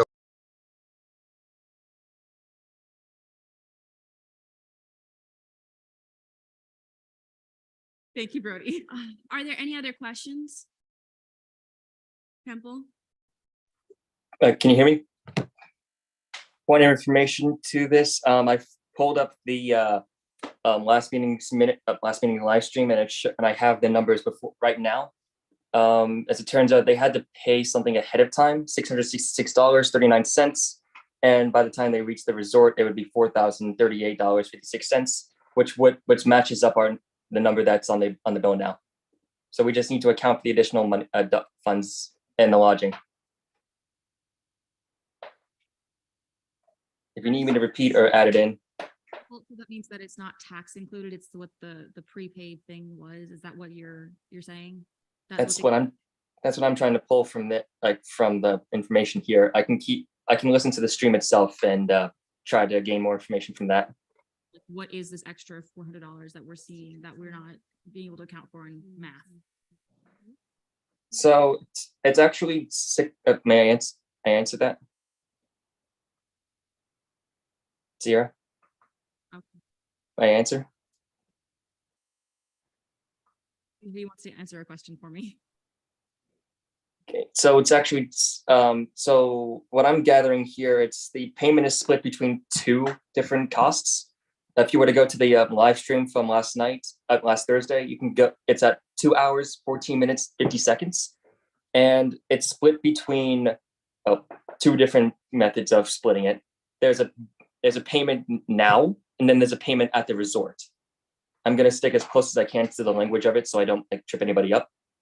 So the payment that they had to pay up front, as in the from then was $666.39. And by the time they made it to the resort, it had to be $4,038.56. Did that answer your question, Hurst? Yes, I think it did. If it helps, there's also a better breakdown of it based off the rooms and students in them. Well, my only thing is like, we need to do the math a little bit on it. It's like $240 tonight times 6 times 3 gets us to like 4,300 and something. So that wouldn't account for the same number, because what I'm getting here is a different number. There it would be $3,000. The rooms are different rates. There are different students and at different rates. So there are 2 rooms with 3 students that total out to be $1,488.95. And then there's one room with 4 students at $1,700.27. Sorry, $1,727.05. Too much math. Thank you. All right. I think that I'm going to guess, I'm going to speculate that the rooms cost $240 per night. And then when you add taxes, you get a number. And then for their presentation, they took the number and worked backwards towards the cost of the night. So that's why there's the discrepancy. Both are accurate. I would hate to say that it doesn't matter, but at the end of the day, right, the numbers on the right side of the column, as long as those are correct, the RSO is going to get the money they need, and they're going to be held accountable to the amount of money they're expecting to be held accountable to. We want to make sure we've gotten to the correct number and that they've gotten to the correct number, but kind of how we got there is not the most critical piece of the bill. All right. Questioning time has elapsed. Is there a motion to extend it, or is there a motion to move to debate? First, move to debate. There's been a motion to move to debate. Are there any objections? Seeing none, we are now in debate. Are there any senators wishing to speak in debate? At least one. Hurst?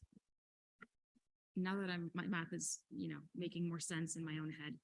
This bill is good for them. They can learn more about their industry. I think it's good for them to do this. And it's not like they're asking us to move heaven and earth. So I would approve this. All right. Are there any other senators wishing to speak in debate? Seeing none, I'll take a motion. Temple, is that a motion or debate? Motion. Move to vote on fiscal bill 5504. There's been a motion to vote on fiscal bill 5504. Are there any objections? Seeing none, we are now there.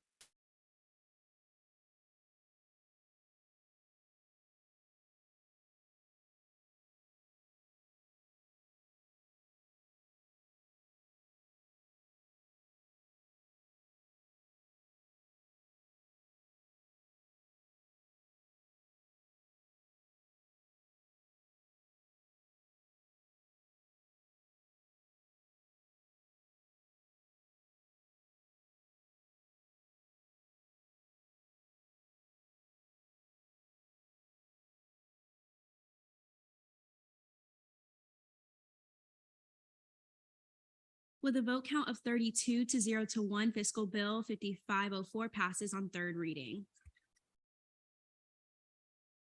All right. Fiscal bill 5505, funding for UCF Hillel to host the high holidays at UCF Hillel on September 15th, 2023. Is the RSO here? You have 5 minutes when you're ready.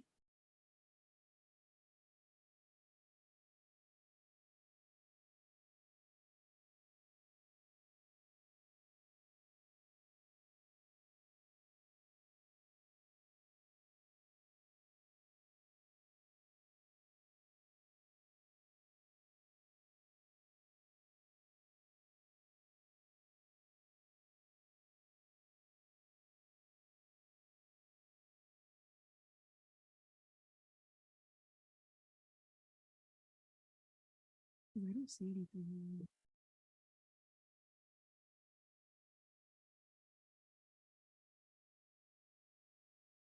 Hello, I'm here on behalf of UCF Hillel. we are located in the Northview building, and we're asking for money regarding the high holiday observance, which is a period of September 15th through October 6th. And over that span is 3 separate holidays.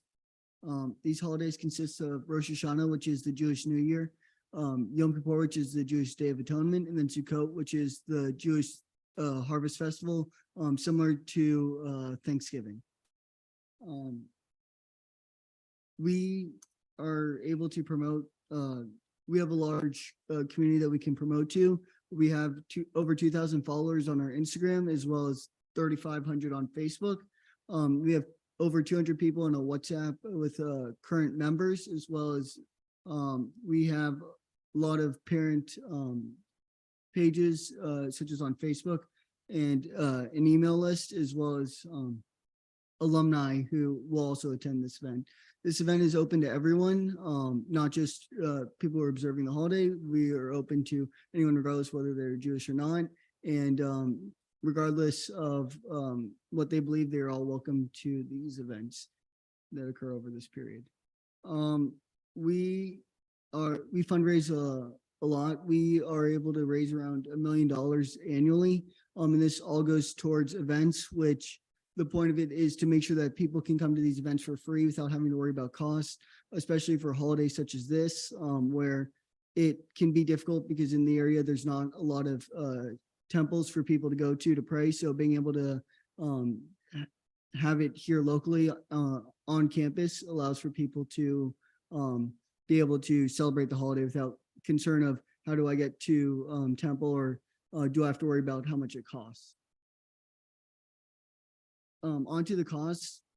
The first item is going to be a rabbi, which is a rabbinical student that is flown from New York City, from JTS, which is the conservative movement, which is around the middle of the observance sphere. And we fly them in, and so they can help lead spiritual services to allow for people, regardless of what they believe, to be able to feel involved and be able to take something out of the service, because our goal is to just make sure that people feel comfortable and are able to celebrate the holiday. The next thing is going to be table linens and cutlery. The cutlery, I had already talked to the FAO chair, and they mentioned that we'd be able to suspend Appendix A due for cutlery because of B, because of religious purposes. We have the law of kashrut, which is kosher. We are unable to mix milk and meat, and due to the handling of different materials, using the same materials that one meal would be dairy, one meal would be meat.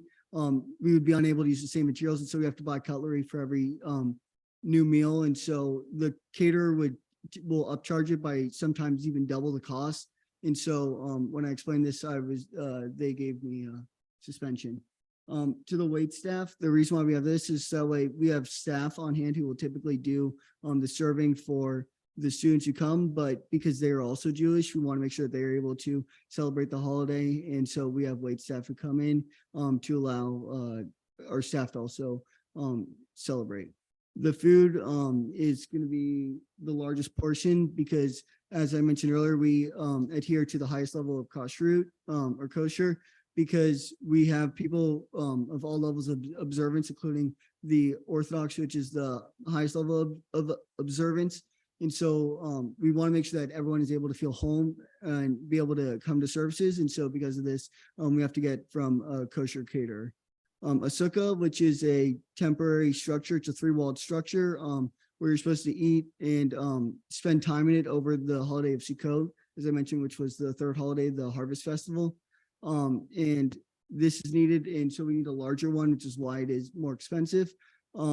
And it is used to house people, and so they are able to celebrate the holiday and fulfill the obligations. And then the last thing is going to be a receptionist, because as I said, our staff would normally be handling the receptionist role, but as it is a holiday and they all are Jewish, we want to make sure that they're able to celebrate their holiday as well. I yield the rest of my time.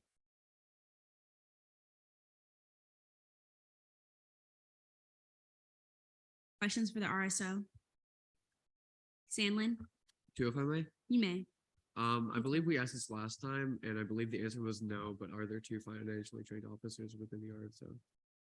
Yes, there are. Yeah, me and then another person on board is also financially certified. Thank you. I withdraw my other question. Okay. Are there any other questions? Temple, then Pro Temp, and then Amanda. A question to Chair Borges. You may. Chair Borges, is this bill still within timeline?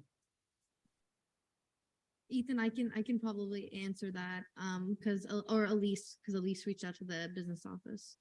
Okay. It's either party, sorry.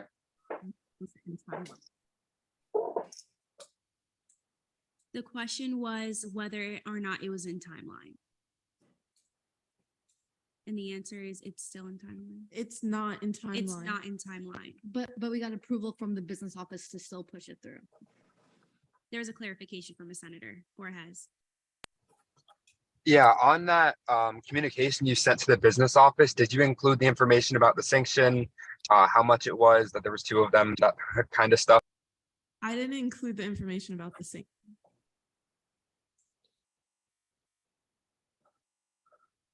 Are there any other questions? Amanda?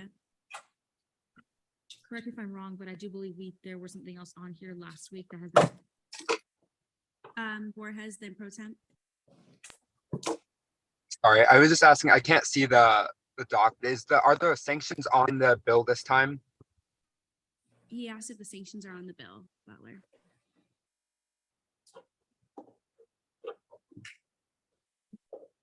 There are currently amendments that need to be made, but the math is there.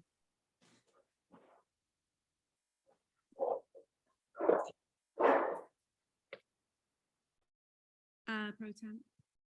So kind of speaking of sanctions, I know you guys have been sanctioned in the past, and this is a great, like a large sum of money that we are, potentially allocating to you. What are some steps you're going to take to make sure you understand the post-funding process a little better this time? Yeah, so the previous sanctions were all on by a previous board member. I had taken this up just recently, and so I have taken the time actually right after this first bill. It had been mentioned to me like I needed to improve on what I knew, and so I sat down and just made sure I understood everything. And so I'm going through, I have notified at least 3 other board members on my board to make sure that each of these things are fulfilled to the best of our ability, to make sure that nothing gets lost in the way as was done previously, because there were only 2 members and they didn't communicate as well as they could have, and that's how the mistakes happened. Borges. 2 questions, if I may. So the first one would just be, this is a question about basically what you'd have to be like sanctionable amounts. So we're going to give you whatever amount was on the bill on our Senate side. How much of that percentage wise do you have to make sure you?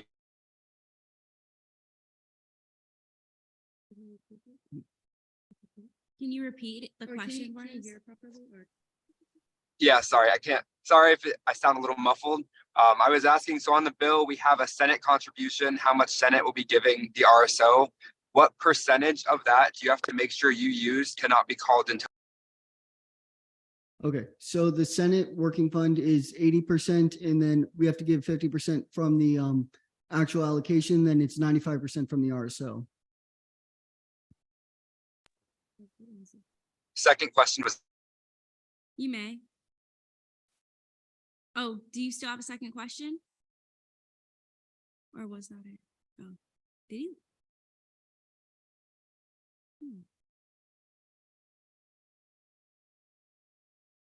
I think he. Oh, I think he's just saying it was answered. Oh, okay.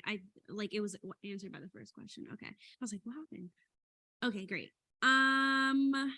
Okay. Let me check something. Where questioning time has now elapsed, is there an extension or motion? Sandlin? Move to debate. There's been a motion to go to debate. Are there any objections? Seeing none, we are now in debate. Any senators wishing to speak in debate? Pro Temp. One thing before we discuss this bill is if we're gonna discuss keeping their napkins in. I believe when I read the RSO emails, it's because of a religious reason that you need cutlery. I don't know if it's just napkins or was it utensils. Yeah, Yeah, it's for napkins, serving utensils, and also like tongs and spoons to serve. Because I had mentioned this earlier, but we can't mix milk and meat. And so we have different dishes throughout. So we can't reuse the materials, and so we have to get them each time. Yeah, so for that reason, I want to first what is it, suspend Appendix B, just because we're not supposed to like statutorily allow them or like provide funding for utensils, but in this case, I think it's appropriate to. So with that, I move to suspend Appendix B. There's been a motion to suspend Appendix B of Title 8. Are there any objections? Seeing none, it is now suspended. We have 4 more minutes of debate. Are there any other senators wishing to debate? Carter, then Borges. The RSO from the last meeting seems to have a better understanding of fiscal procedure. So I will be voting in favor. Borges? Yeah, I'm glad that he brushed up on the fiscal knowledge. I feel a little more comfortable approving this now. I want to make sure that the sanctions are added though, so everyone can make sure that those are in and that the Senate contribution and the RSO contribution are the correct numbers. That would be great, as I can't see it. In addition, I feel like we should probably put in the bill somewhere that somewhere noted that we suspended the policy in case ORS sees this in the future and they don't remember and they can't find this. Just so they don't get mad at the RSO if they're like, oh, you use cutlery, why was it on the bill? In addition, just keep in mind that if the RSO does revert and is seen in ORS for this bill, they may keep Senate at fault for over the office. Keep in mind the reason The last like that 10 seconds. ORS puts a fault. Yeah, sorry. Basically, ORS could consider, if the RSO does not do everything they need to, they may consider that part of Senate's fault, just so you know, because of the whole timeline thing, because it's going to be very difficult. They're going to have to be absolutely perfect. I hope they are. I hope that doesn't happen. We'll go, Carter's your hand still up? Okay, we'll go Herson pro temp. Motion to see the amendments on the document as technicals, since they're just adjusting the sanctions. Okay, I'll see it. To be clear, are you talking about just the cost changes as technicals or all of the amendments? Just the cost changes. I didn't see there were other technicals.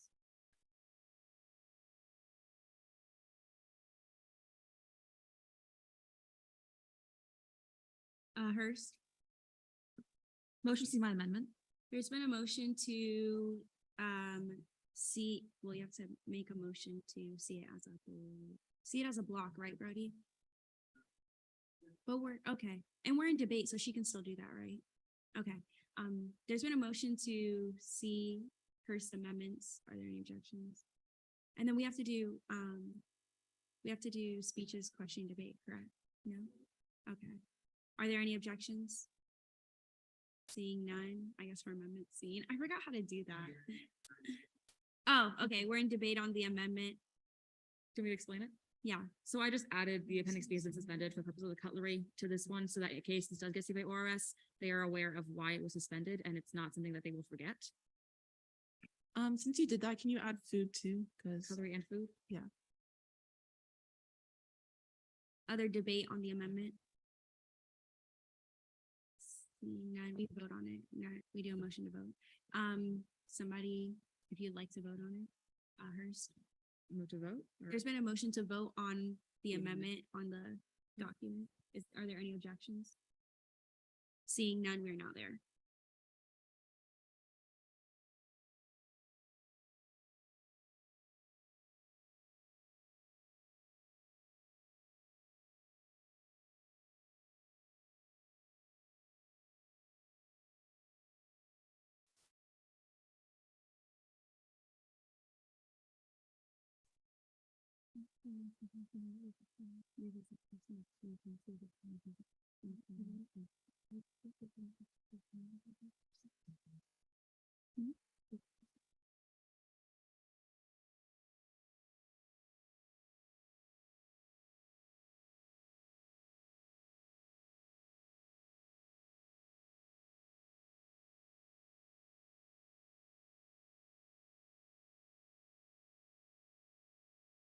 With a vote count of 29 to 3-0, the amendment on fiscal bill 5505 passes. Carter? We're still in debate on the bill, by the way. Move to see my amendment as a technical. It was a space after the 0.75 in between B. I'll see it. Are there any other senators wishing to speak in debate? Well, debate time has elapsed, so if you can send it or you can make a motion. Butler? Move to vote. There's been a motion to vote on fiscal bill 55. I object. Do you withdraw, Butler? Yes. Borges? Sorry, no one's confirmed to me whether or not the sanctions were added properly and confirmed the numbers. I just want to make sure. Hers? As of right now, I do see that UCFLL has received 25% funding sanction effective until September 16th on the motion. So I'm not sure if that's exactly what you're looking for, but that already is in the bill. Numbers I don't have. Okay, so go ahead. These are the numbers that I think both you and I calculated last week. Temple?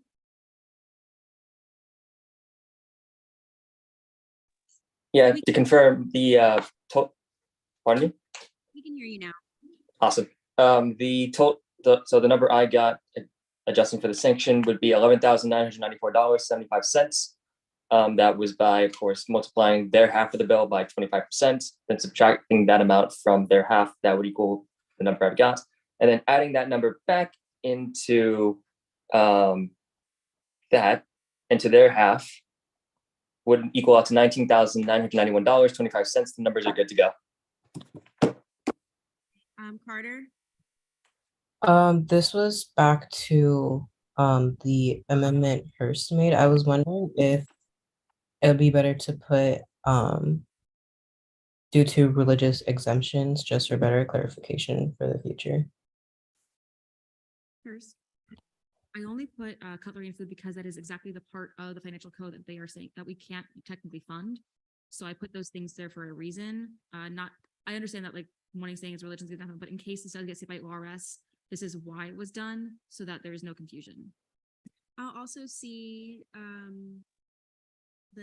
therefore it enacted the correction as a technical. Is there a motion or an extension of debate time? Temple? Seeing no further hands, move to vote on fiscal bill 5505. There's been a motion to vote on fiscal bill 5505. Are there any objections? Seeing none, we are now there.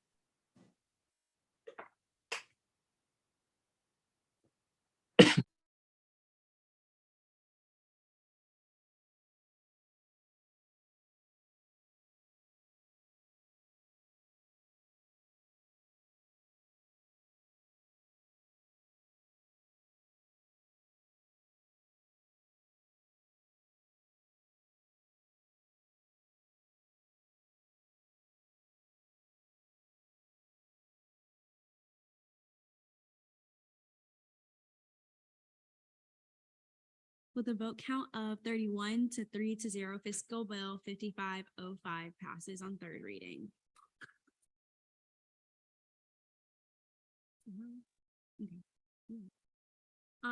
Notice of legislation on second reading, none. Internal committee caucus time, none. Internal committee reports, finally we get to that. ENA committee chair Kanawha. All right, y'all. So ENA is meeting next Wednesday for more election statute review and interviews, and the Tour de France ends Sunday the 23rd. I highly encourage everyone to watch at least one stage if you like bikes. Period. That's all that I got. Are there any questions for Chair Kanawha? Seeing none, GAP committee chair Temple.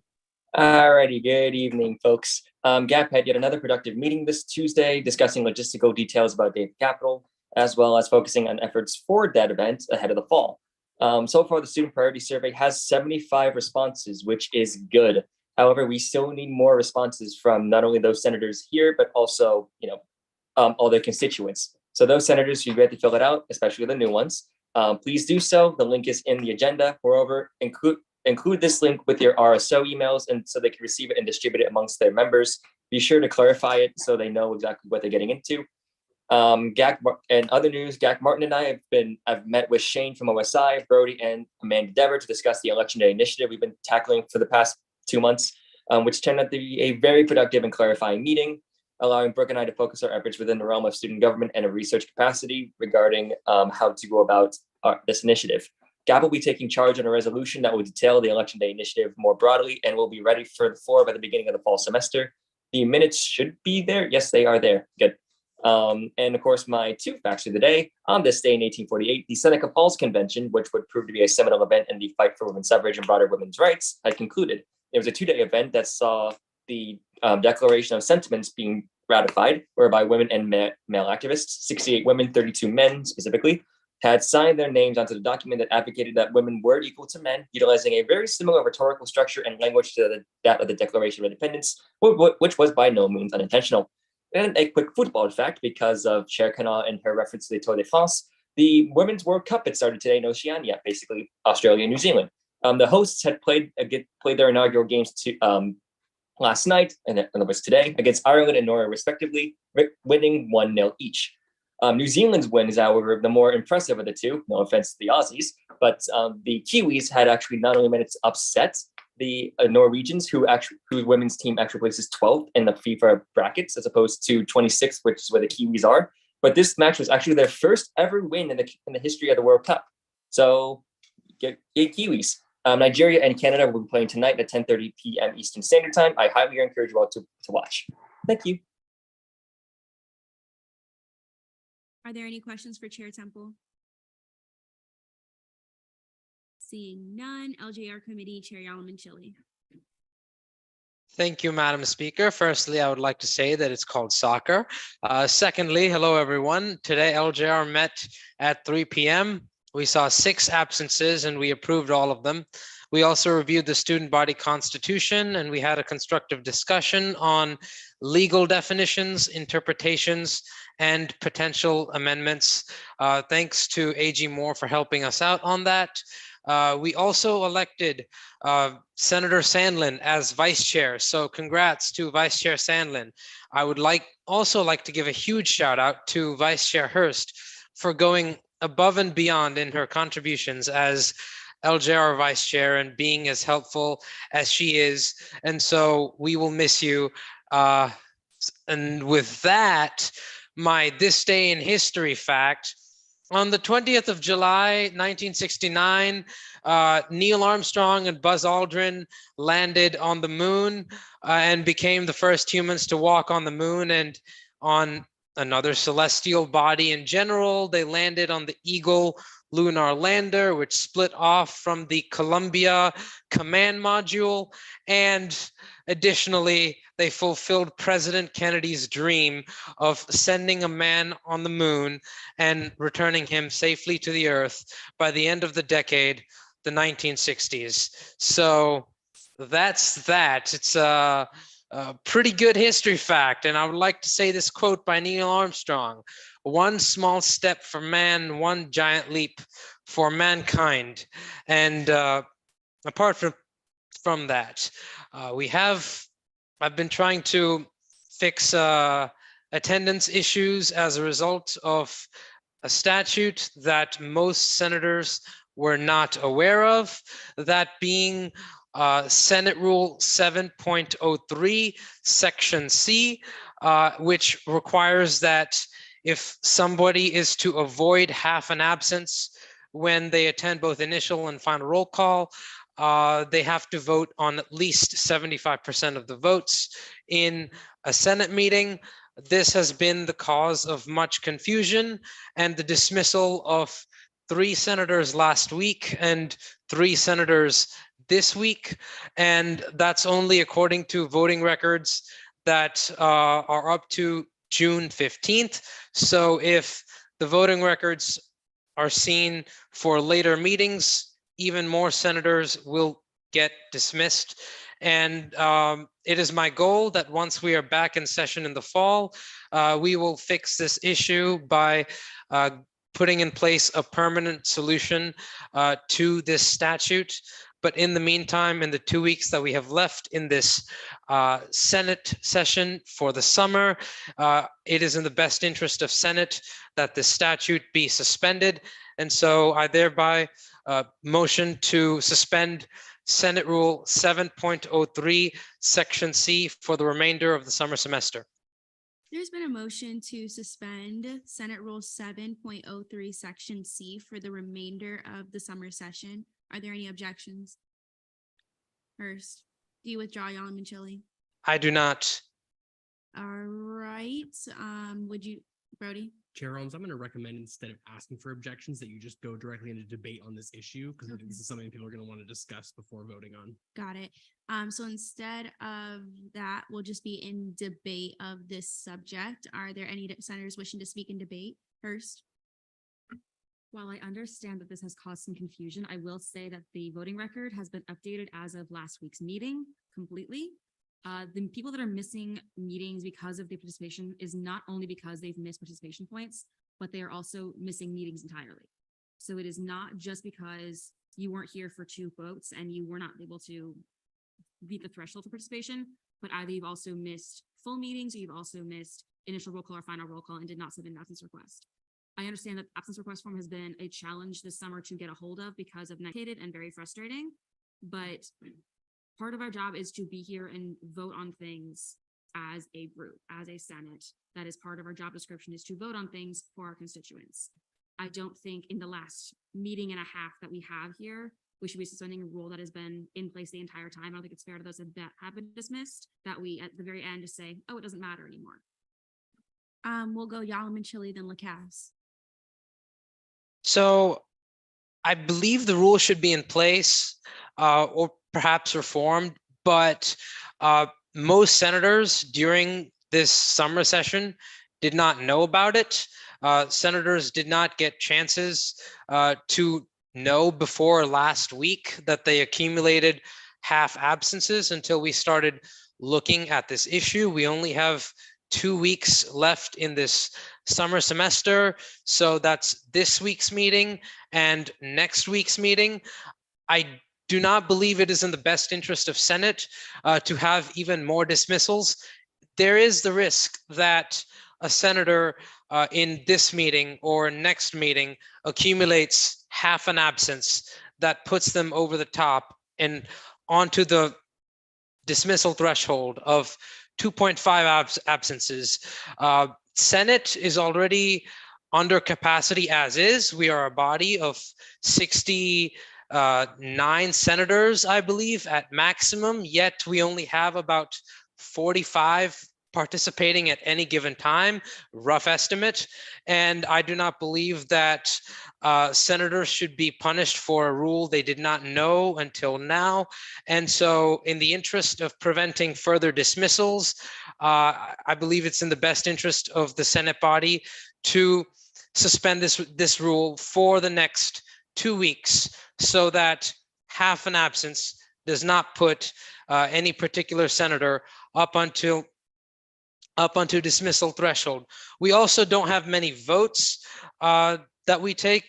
Most Senate meetings have 5 to 7 votes. So if you miss 1 or 2, that means that there's potential for you to miss, more than 25% of votes, which would give you half an absence. I don't think these 1 or 2 votes are very fair to give people absences that might result in their dismissal.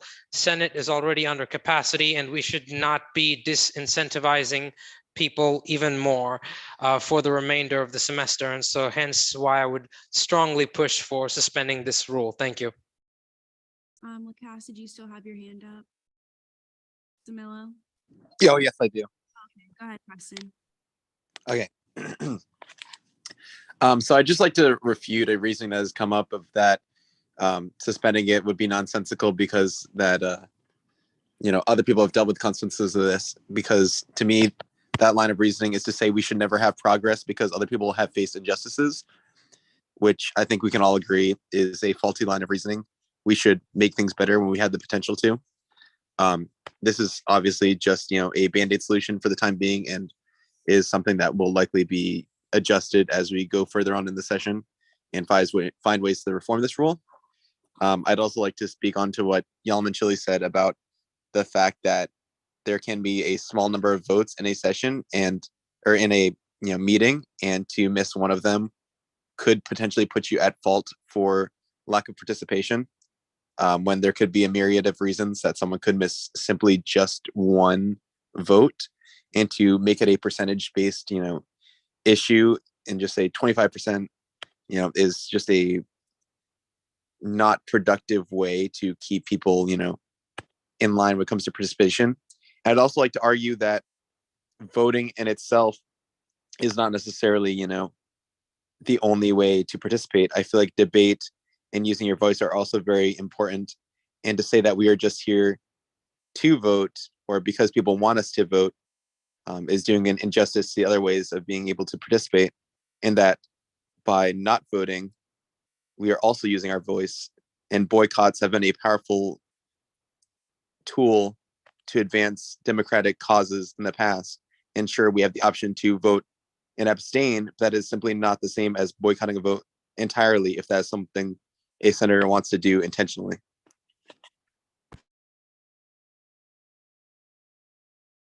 Zamillo, then Richmond.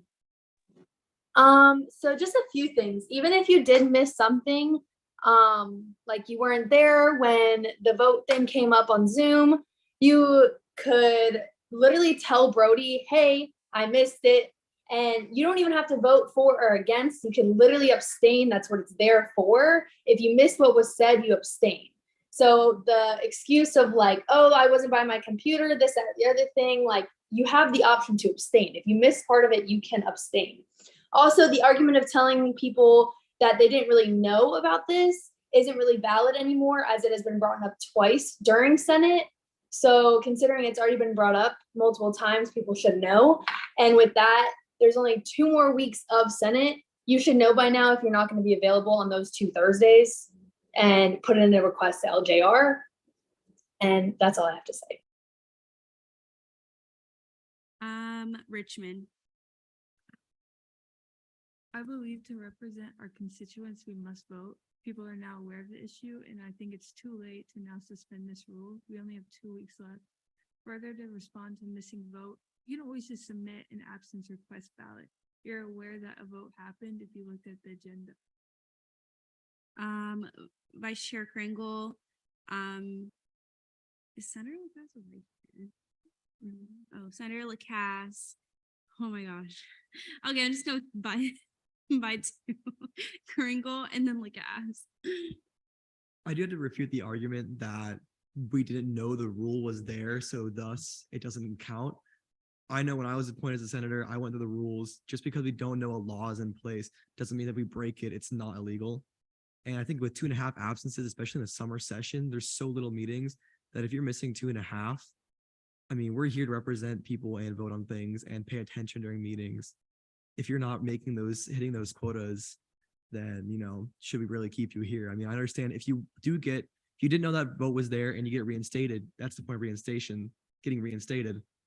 But for the people who aren't voting, getting dropped and then not being reinstated, those are the people we want to keep in Senate. We want to keep people here who want to be here, who want to help the student body and be a voice.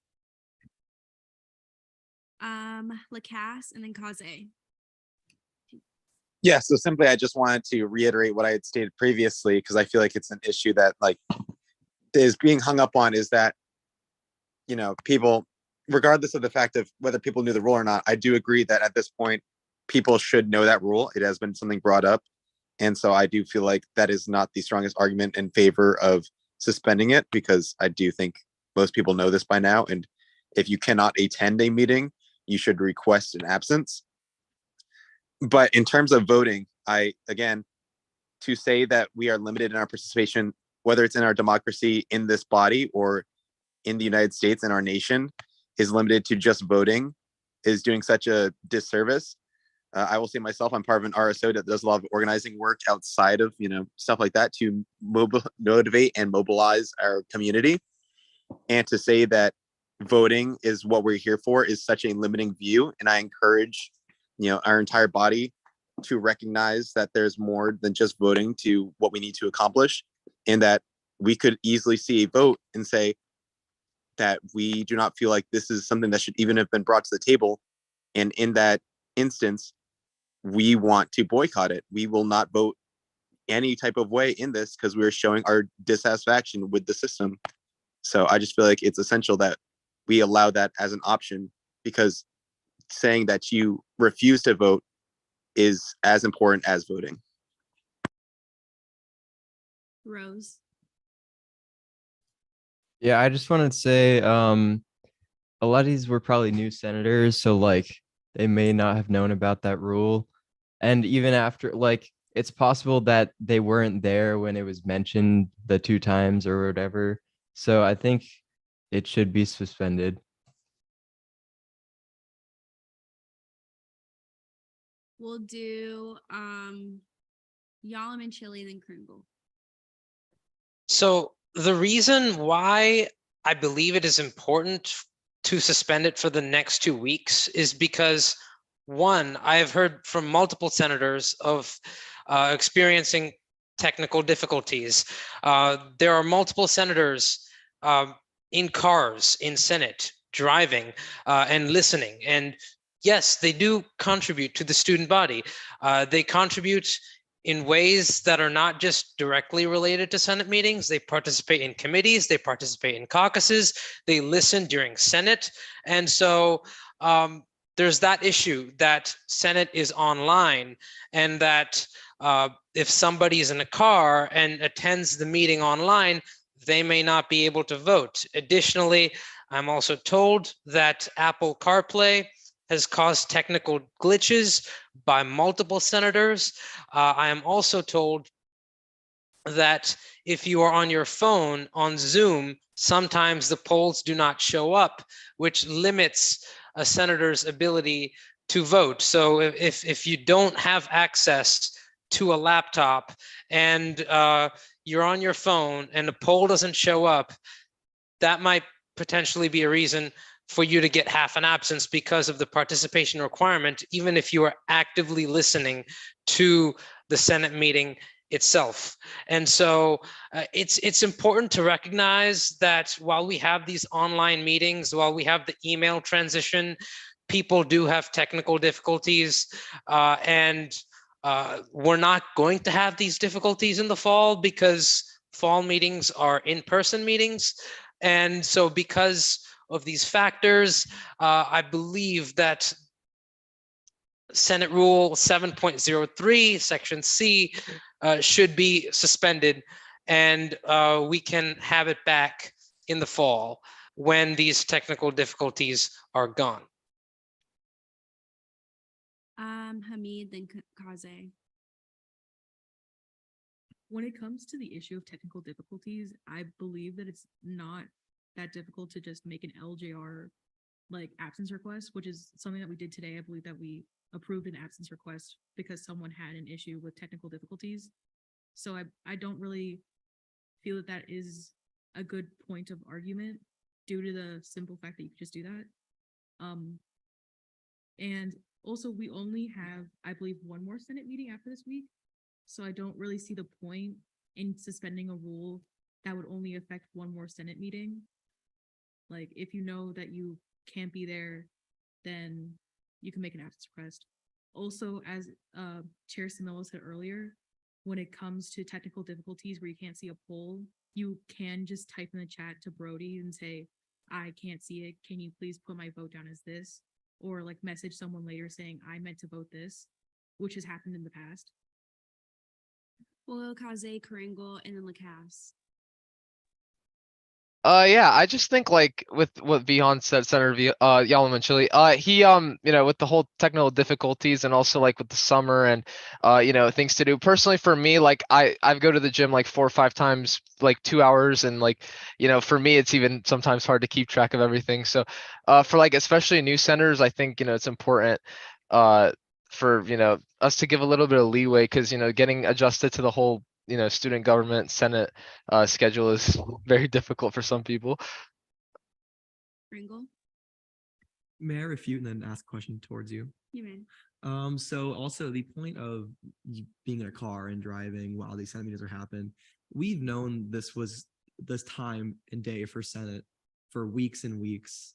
If you were in a car, that is A, unsafe during the meetings, and B, we knew this was a scheduled meeting during this time that you should have already had blocked off. So that's just poor planning. And that's what goes against participation. So if you miss the votes because of that, that's on you. Also, maybe is this something we can pull on possibly to vote towards? After debate is done, I'll take a motion to vote on the suspension of the rule. We'll go Lacasse and Hochfelder. Yeah, so I just like to vehemently disagree with the last speaker's sentiment. I know for myself at the beginning of this meeting, I was in a car because I was transporting myself home from work. That's not necessarily something that we can always schedule around. Of course, I have my availability set a certain way so that I can be here for the most part. But sometimes certain situations happen that you are asked to stay longer. And also, if you need to provide for yourself, that is a necessary thing that you need to do. Like, we should not have to choose between having a job or participating in this body. Like, workers make up a large percentage of our campus. And to say, oh, well, it's just your fault that, you are involved in something to keep your life going, so you shouldn't be part of this body because that has interfered with this, is a very negative thing to portray to our student body, that your voice isn't as important if you are a worker. So I just feel like that was a very negative thing to say coming from this body. And just to further go on, again, and reiterate my former point, voting is not all that matters. And to say that we can have these technological difficulties and you could talk to Brody about it, again, we should allowed to have the intent to speak against the system in a way that we see fit as part of our democracy as a nation. I will go Hochfelder, then Kringle. Is that still your hand? Okay, Hochfelder, then Kringle. Yeah, I'm just gonna pretty much share the same sentiments as Senator Lacasse. Like, for example, I'm late to every single meeting on Thursday because I don't leave my internship in downtown Orlando till 5:30, and I get on I-4. And if there's an accident, I wouldn't be able to make a meeting, and I'd have to go on Zoom. It's like life just gets in the way. Like, perfect planning doesn't really account for the fact that you live on a planet with 7 billion other people and things happen. Like, I just think that's like a poor reason to say we shouldn't just like pretty much take it off the table for 2 weeks. I also think it's like we don't have that much time left, so I don't think it's going to be too damaging. Like, I think a lot of these arguments are like very philosophical to keep it in place, whereas just to take it off the table for however long we have left is just grounded in like realistic, one, problems, and then two, just concerns for like Yalman Chili was saying, like, what if you just accidentally get to that point of, you're out of compliance because you missed so many. Like, I had half meetings or half points and I didn't know, and like I finally learned because I'm also a new senator. But I just think like a lot of these like philosophical, like, oh, this, that, sometimes like life just gets in the way and you forget things. But yeah.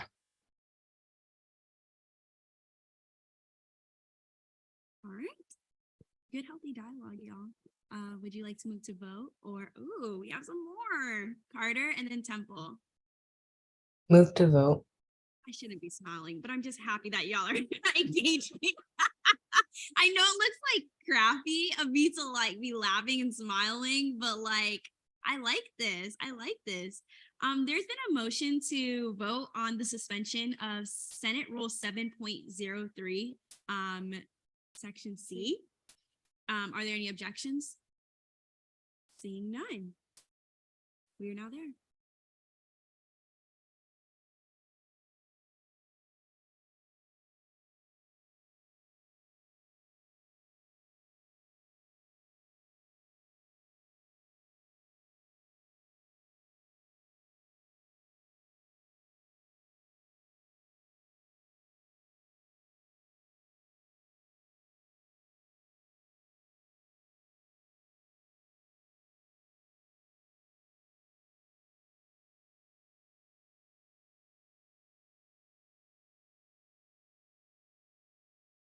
All right, no, okay, y'all, here we go.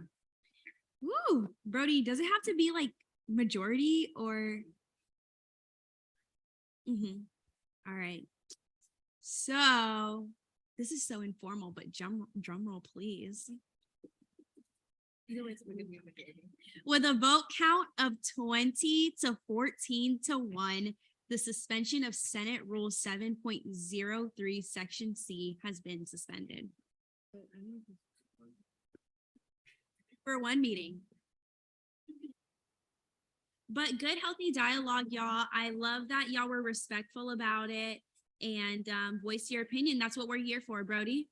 So I do want to clarify, I think that, and Vihan, please correct me if you intended something different with your motion, but I do believe that the intention was for the rest of the summer, and I think that would include the voting record from tonight's meeting.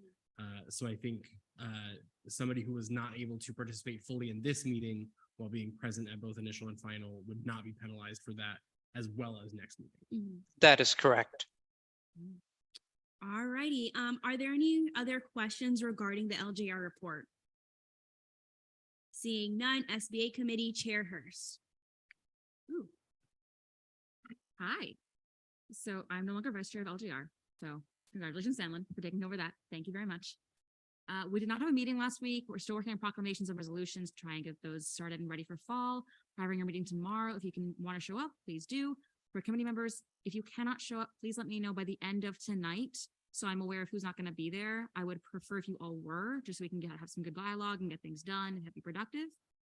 Also, fill out the concern form, please. Fill out the concern form. I have 3 responses. It's not great. It's not helpful for when we do D meetings. Please fill out the form. Tell everyone you know, fill out the form. RSOs, everyone else in exec, everybody fill out the form, please. Last thing is sleep, eat food, drink water, take breaks. It's important for your health. Are there any questions for Chair Hurst? Temple? Oh, I didn't see it. There you go. Okay. A question to the chair. Okay.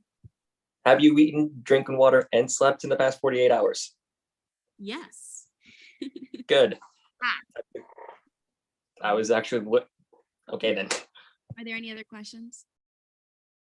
Seeing none, confirmations none, internal legislation, notice of legislation on first reading, Proclamation 5503, proclamation recognizing August 2023 as Black Business Month by the Black Caucus is hereby remanded to SBA.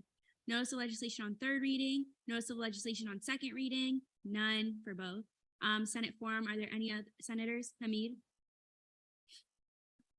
Hello, everyone. I had an idea for all the caucuses to participate in, and also a way to get more students into the student government office, which I know is a concern of ours. If you don't know about the concept of free libraries, they're basically a library where you can go and take a book or like give a book, and then it's like a community-wide thing where like you're able to just share knowledge. So I was thinking that with the diversity that we have in our caucuses, that each caucus can probably buy 1 to 2 books based around what their caucus is about, and then we can make our own free diversity library that will be in the Senate office. So students can come in and take a book or hopefully donate a book, and it could be a fun little activity for all the caucuses to do together. So if any caucuses are interested, please let me know. Pro Temp? I love that idea. That's so genius. It's so smart. I love it. But I do hope people do this because I think that could be great. And we can definitely figure out the logistics with money and stuff like that. Are there any other senators wishing to speak during Senate forum? Hurst? Hi again. I have noticed something in the past couple of weeks that I just want to kind of shout out there. We've had some great discussions in Senate that I think are really helpful for us to have that dialogue, that we're all kind of meeting to make sure we're all talking about stuff and make sure we're not just sitting there and doing really nothing. My concern is that the same people are talking in committees. And I've noticed this in SBA where it's not really a lot of conversation. In LJR, same 3 people are talking instead of the entire committee. ENA, kind of same reason, but they only have 3 people, so it's kind of not their fault. Noticing that on the committee side, it's very hard to get engagement. And I would love to see if you guys could come tomorrow and be engaged for SBA. I'm not going to hold my hopes up because I know you guys are busy and it's almost the end of things and you want to take a break and be done for August. but maybe in the fall, we can start to have more discussion in committee and not just be, this is the meeting I have to go to so I can be a senator, and actually have dialogue. We'll go, Temple. Just a quick thing, if anybody is ever feeling like burnt out or like exhausted because it's still summer and things are very much hectic, for one, reach out to people because and like just talk, because ultimately that's going to be the best way to lower the easier anxieties and to like just be able to relax and do things that you want to do. And in the meantime, you can also watch the Women's World Cup. The next game is in about 2 hours. That's all. Are there any other senators wishing to speak? Kringle? Hey everyone, so yesterday was the ASB meeting with our amazing Vice President Smith. So I just want to go over a quick little overview of what happened, and the agenda is there also. The agenda has some really good links for upcoming events at UCF. They're really helpful and they're awesome, so I'd give it a look real quick. But housing is looking for move-in volunteers. A great way to meet the incoming freshmen, really help out the community from the 17th to the 20th of August. They're 4-hour shifts. It's really good. Please sign up. I'm going to be there. I want to hope to see you all there. Pegasus Blues is also coming up. There's going to be a lot of tabling events with RSOs and also reverse tabling for the caucuses and committees to help out there. And also football season is almost here. If you guys haven't been to a football game, go to at least one, fill the stands, support the home team. It's a very fun time. And also there's also a faculty versus students kickball game Saturday. It's going to be October 14th.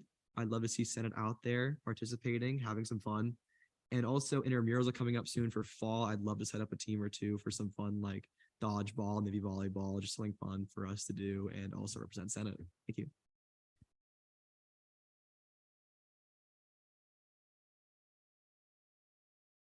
Samilo?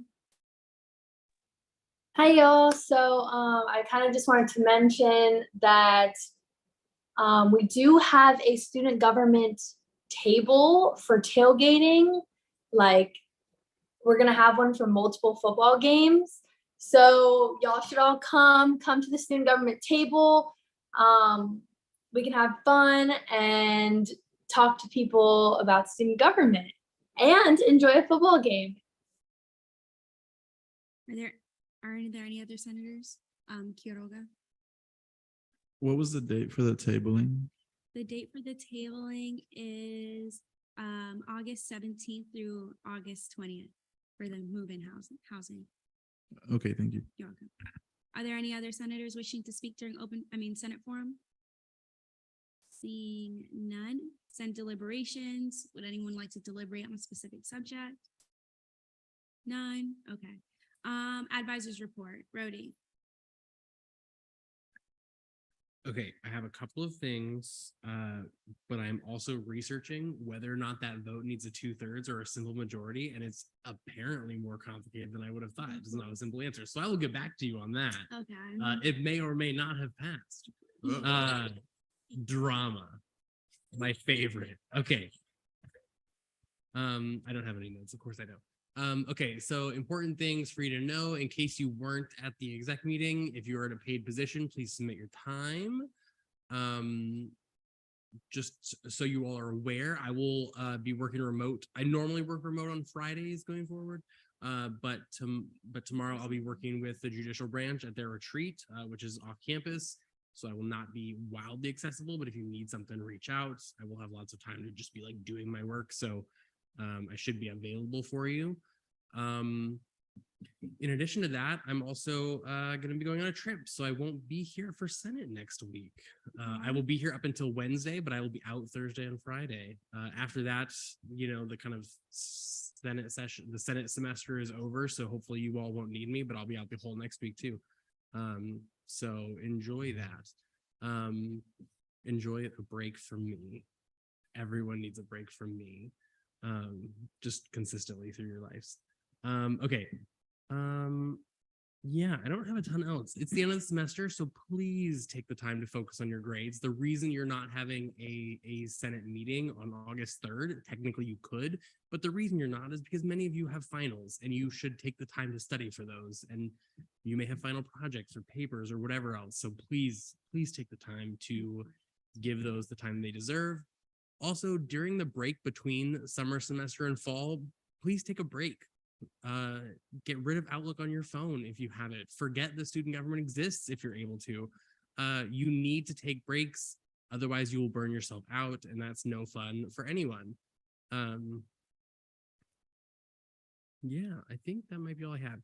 I do want to acknowledge obviously we've had lots of challenges with teams this summer. I do believe that many of those will feel a lot better in about a week when I delete all of your like Knights accounts from the team. I think that will make things a lot simpler for everyone. It's still teams, so we'll still have challenges, but I think there will be fewer, and hopefully the access points will be a much simpler process, hopefully. Yeah, I think that is it. We'll do some senator shout outs, but I think I want to take questions first. I'm going to mix that up a little bit. If that's all right. So yeah, Sierra, if you're okay, I'm just going to call on Kylie and ask if there's questions. Yeah, go for it. So this is kind of like a personal question, I guess, but since you're leaving on Thursday, would you be able to do like the Night Connect submissions the day before? Or should I just like go with it? I'll just knock them out on my phone from the plane. No worries. Oh, okay. Thank you. Any other questions for me? Okay, great. Let's do senator shout outs. That's my favorite part of the night. All right, Jason, you're up. I would like to shout out the new Vice Chair Sandlin for LJR. I know that he's going to do a great job, even though he might be a little doubtful. I think that he's going to do really well at his job. I would also like to give a shout out to Chair Hurst, who is our old vice chair. You will be missed, and also I would like to just recognize the work that you have done for LJR. Love it. I love shouting people out while also pointing out things they're insecure about. It's my favorite thing. All right, Preston. I want to give a shout out to every single senator. Maddie, you better write all of them individually. I'm kidding. Don't do that. But yeah, to everyone, just for like the engaging dialogue, whether like you spoke directly or not just today, but this body would not be the same without you here. So thank you all for being part of this. Wonderful. All right, Ethan. Getting me out of the way early, I see. All right, so it's a good thing I have a list. So first and foremost, shout out to former Vice Chair Hurst, now Chair Hurst, for actually lightening her load, and also just to annoy her. Shout out to GAP and ORS, just because they're two of my favorite committees, GAP being the better of the two. GAP, of course, I want to shout out in particular Chair Borges for all the work that he does, and how much time and effort he puts into this, despite the fact he has a job outside of SG. And it's dark in here. Oh yeah, and shout out to the new Vice Chair Sandlin. That's all. All right, Vihan. All right, so shout out to Chair Hurst, or also known as former Vice Chair Hurst, for doing an excellent job in LJR. Once again, you will be missed. And congrats to, and shout out to Vice Chair Sandlin as well. I'm sure he will do a great job as the Vice Chair of LJR. And lastly, I would like to shout out Pro Temp DeMarla for being incredibly supportive in the past 2 weeks and doing an incredibly good job. Thank you. All right. Artine.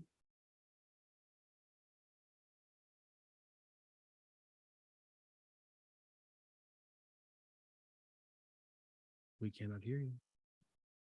Oh, my apologies. Sorry. Shout out to Chair Samillo. She is amazing with CRT. She runs it like an absolute boss. It's very efficient, very nice. Also, shout out to Chair Campbell and Vice Chair Duke. They are awesome on the Disability Caucus. Really like them. They do a lot. That is it. All right. Tyler does make a good point in the comments that we have a few more things to get to, so let's kind of knock out these shout outs. I think they're valuable, but I also want to, be wary of our time. Ben. I have 3. I'm sorry. Shout out to LJR for electing me vice chair. I'm so honored that you guys put your trust in me. I promise I won't let you down. Shout out to Senator Yalamanchili for being a great chair of the LJR committee. I'm excited to work with you and along with the rest of the committee. And of course, shout out to Senator Hurst for doing a great job as vice chair. You left some enormous shoes to fill, and we're gonna miss you while you're away. Thank you so much for showing me the ropes and encouraging me to enter this position. Thank you. We love encouragement. Sebastian. I want to shout out Brody for all the help he's done with teams and getting us all into the right chats that we need to be in. And then I also want to shout out Chair Butler for getting onto FAO. I know she's gonna lead us very well in the future for all the things we got to do. At least it's a steep learning curve, but I think you can do it. All right. At least you're up. Okay, shout out to Tyler because he helped me create a tracker for FAO, and he's been helping me through like old fiscal allocation, and I really appreciate that. And shout out to Akila for always being a helpful hand and checking on me. All right, come back to Amanda. Hi. Shout out to Laurel Richmond for kicking butt this week and trying to work on legislation, trying to make sure we're not just going to sit there and do nothing in the days. Senator Hamid, also shout out to you for working on that thing with the books. I love that. It's a great idea. Holmes and Namarla, love you both. You guys are amazing. You guys are doing so well at your jobs. Karingle, you're awesome. You're fun to talk to. Shout out to you. Ethan, do I shout you out or not? No. Technically, you already did. So, Ben, shout out to you for taking over for vice chair. Thank you for doing that. Yalamanchili for doing so well with LJR. And I think that's it. Yeah. All right. Elle, you're up. Yep, there we go. So my shout out are to the two unsung heroes in Senate, Netta and Maddie. Yes, I see you. I see you, Netta. I cannot see you, Maddie, but I'm assuming that you were making some form of gesture. Yeah, no, y'all get some credit, but y'all should get more credit than you do. Y'all do a ton of stuff behind the scenes.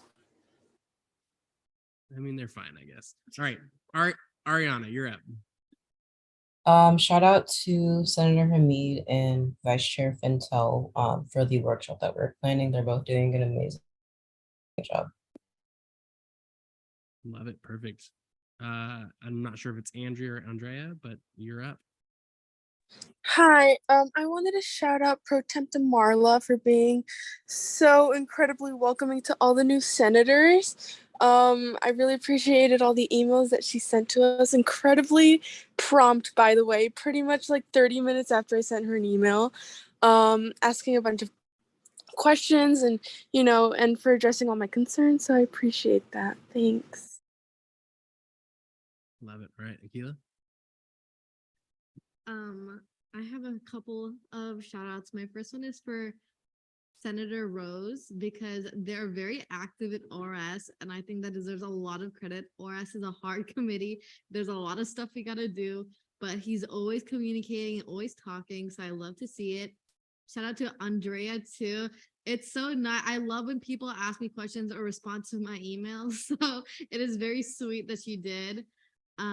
Who else was I going to shout out? Elise has been working really hard with FAO. We've been having a lot of like complicated bills recently, so she's been doing an amazing job. And she also left the nicest comment on my pro temp office evaluation form, so I love her for that. All right, perfect. Oh, all right, Sierra. I'm going to shout out Pro Tempore DeMarla and our branch heads, even though they're not here. And then I want to shout out Chair Hurst because she's amazing, and my ILA and ELA. They're working so hard, y'all. Y'all don't understand. They may not have announcements, but that's because they're working so hard behind the scenes. And I wouldn't have been able to have the branch head meeting and communication with the deans without them. So they're just amazing. And yeah, I think that's it. I love you all equally, but yeah. All right, perfect. Love it. Yeah, I'll kick it over. Netta, do you have any announcements for tonight? Yeah, I unfortunately have a lot of announcements also. I'm sorry if it's loud in here. But yeah, great work, everyone. Sad that fall is ending, or no, sad that summer is ending. Excited that fall is starting up soon. Let's have a one-on-one before fall starts so I can like see your names and then I'll see your face. And then know who you are. But also I feel like there are these things in your brain called like face receptors. I think they're either located in your amygdala or your frontal lobe somewhere. And it lets you like recognize faces. I feel like I don't have a lot of those. So if I don't remember your name, even if we do have a one-on-one, I apologize. Shout out to Brody for planning this like amazing GA training that I've been at for the past 2 days. I am going to be like the best GA in the entire universe after this training. My MCAT induced isolation is beginning. So if you don't see me, don't worry, I'm still alive. But if you need anything, just email me and I'm still going to be in committee meetings. And yeah, I'm so proud of all of you. Great work as always. On to Maddie, unless you have any questions.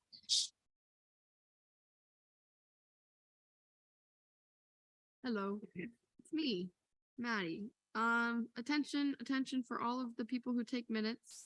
Please keep emailing them to me and keep putting them in the teams. So there's 2 ways that we can get them out there because I want to make the website pretty.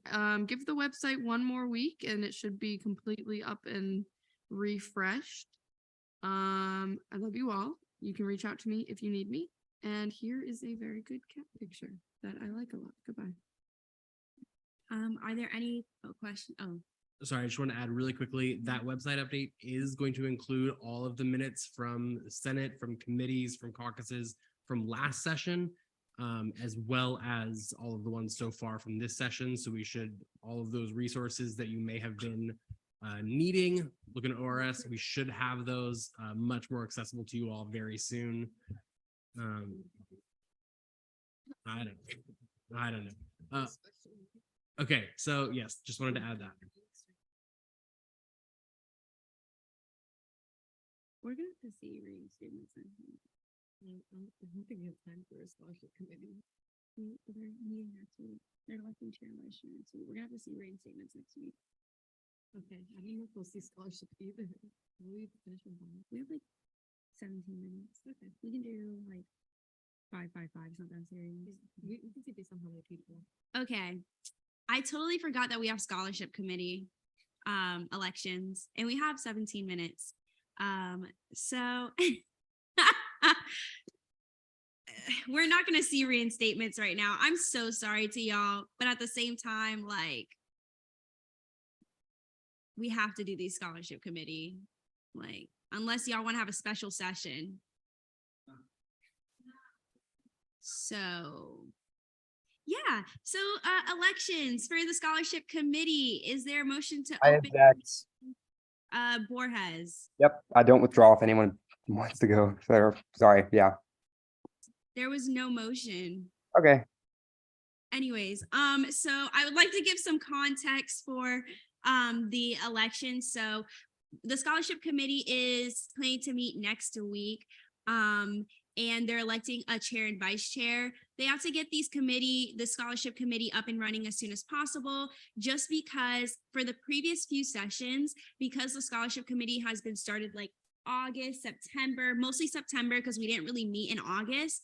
And the issue that we ran into a lot with students was that the scholarships weren't open for long enough and they didn't have enough time to apply to these scholarships. And the reason why we want to open scholarship committee appointments right now, elections right now, is so that we can get it up and running as soon as possible so that students do not run into the issue of not having enough time to apply to these scholarships. So with that, I'm going to go to the elections and I will make a motion to ask for a motion to open up the elections. You I can object. I haven't made the motion yet. And yeah, so that's the context of why we're having these elections. Please be wary, we have 15 minutes left.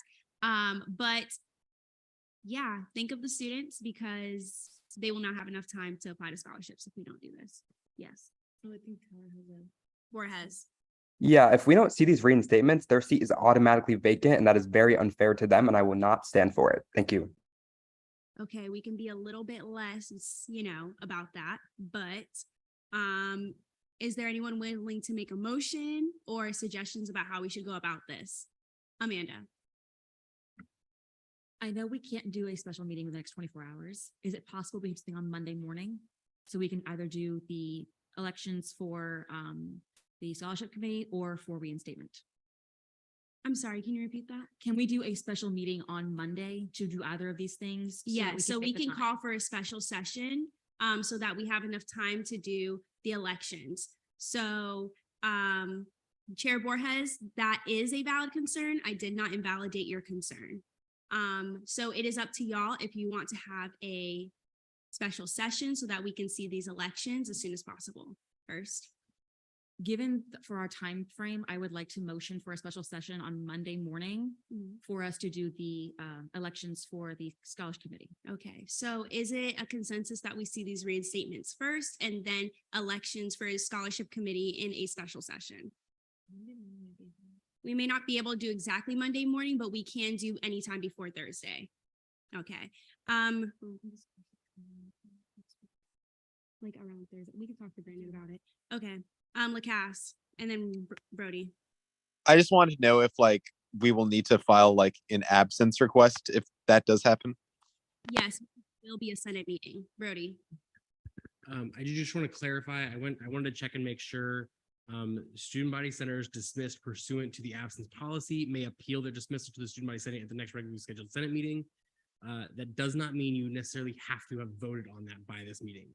If they're on the agenda, we can assume that the appeal has been made. If you all unfinished business. If you all postpone it until the next meeting, that is okay. Okay, so we can see either one. It's not that big of a deal. Those Senate seats will not be vacant.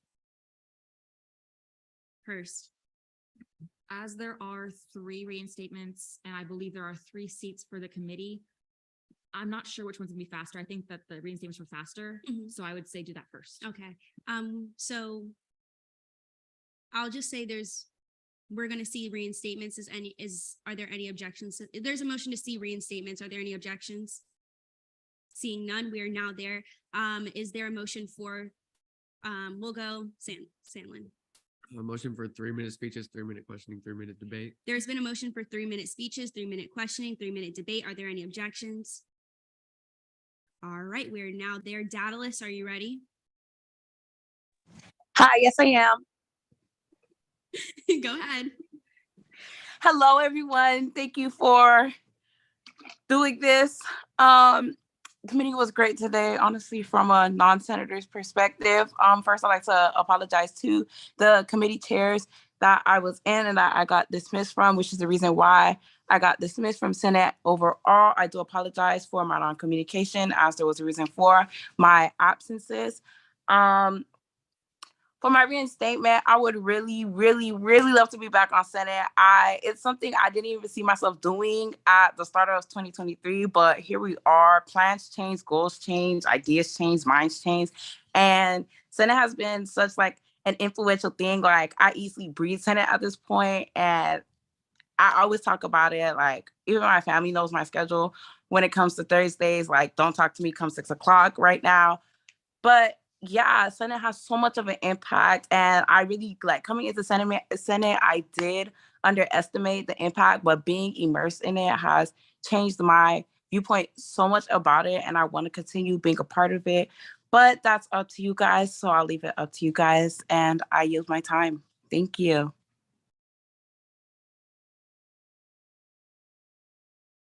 Are there any questions for former Chair Daedalus? Hamid? Is there a specific reason why you couldn't attend your committee meetings? If you don't want to share, you don't have to.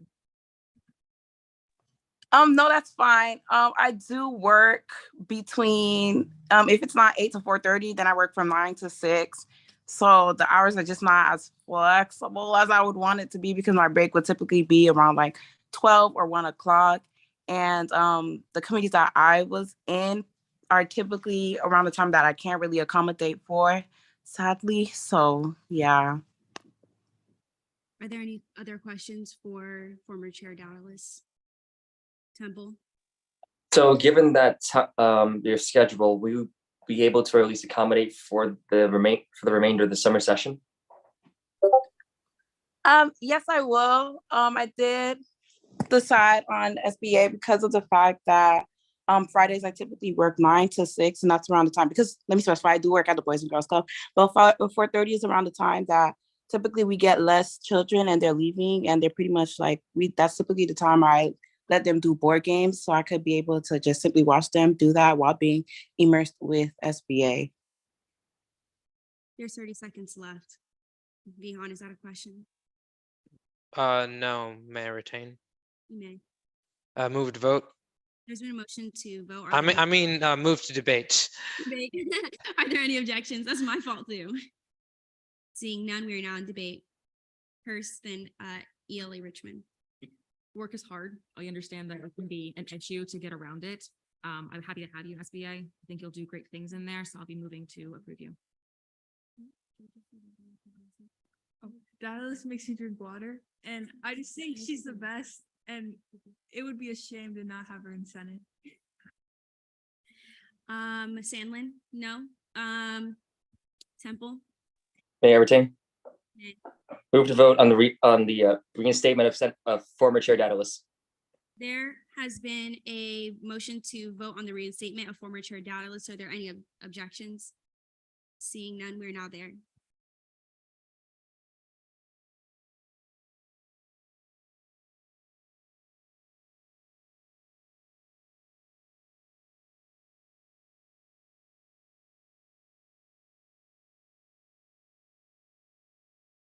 All right, with the vote count of 32 to 0, congratulations, Senator Daedalus.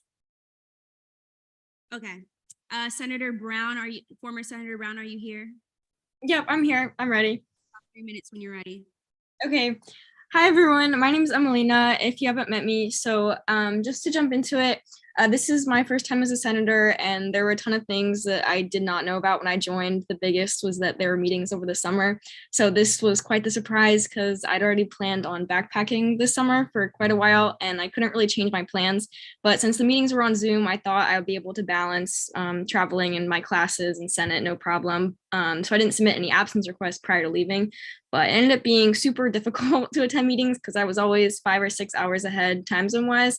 And some of the hostels I stayed at didn't have very good internet connection. So I know I should have submitted absence requests after I missed meetings, but I'm really not tech savvy and I couldn't figure it out. And I know I should have reached out for help, and I know that now, but I'm back in the country, and I can assure you, if reinstated, I won't make that mistake again. And I'll be in Orlando for the rest of the year and of this session. So I'd really love the opportunity to get a second chance and be reinstated, because I'd really like to be a part of this body. And there's quite a few things I'd like to advocate for the student body. So yeah, I hope I can be reinstated, and I'd really appreciate the chance if you guys would vote in favor. So thank you. I yield my time.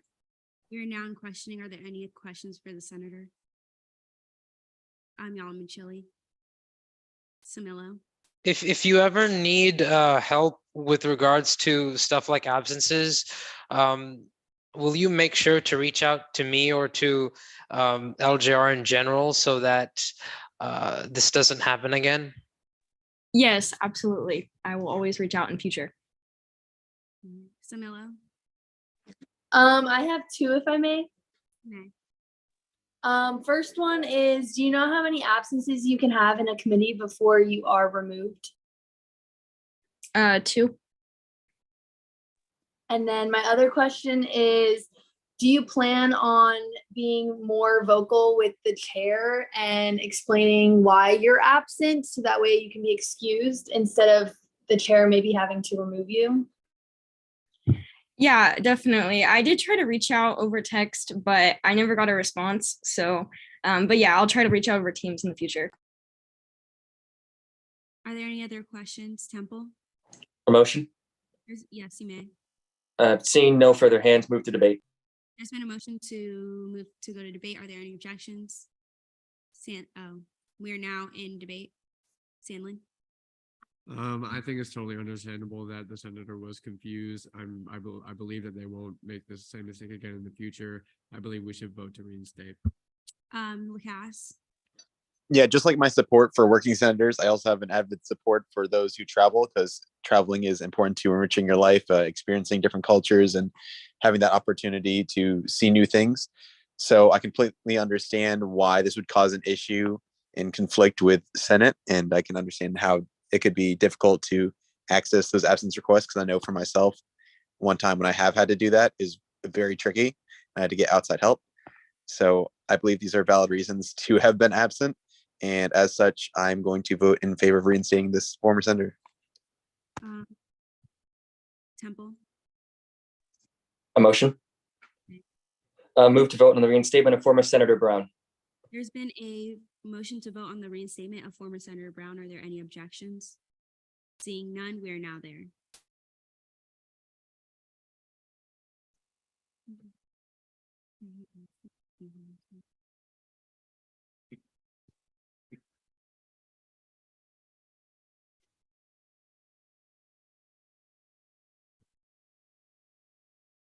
With a vote count of 32-0-3, congratulations, Senator Brown.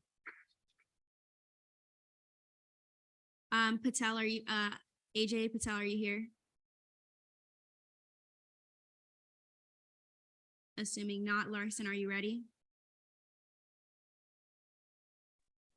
Yes, I'm ready. All right, you have 3 minutes. All right. Hello, Senate. I am former Senator Larson, and I would like to request reinstatement today because I have missed quite a few meetings due to my summer plans, which involve sailing around the coast of Florida solo. So that means I'm spending a lot of time out at sea where the internet connectivity and electricity are a scarcity.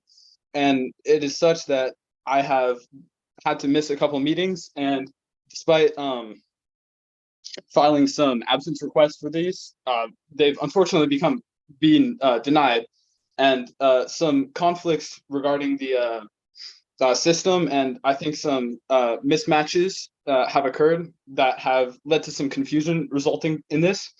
However, I'd really like to be reinstated as I've enjoyed my time at Senate, and participating in RS has really let me see a lot of the clubs and the people that Senate can encounter, and it's really made me grow as a community member. So with that, I'd like to yield my time. Are there any questions for former Senator Larson? Hurst? When you say there's a miscommunication, what do you mean by that? Do you mean that there is a difference in the voting record? Is what you're saying? For the absences, what I mean by that is on the absence tracker, it says that I was absent for a meeting, yet on the Night Connect absence thing, it says I had an absence request approved for that meeting.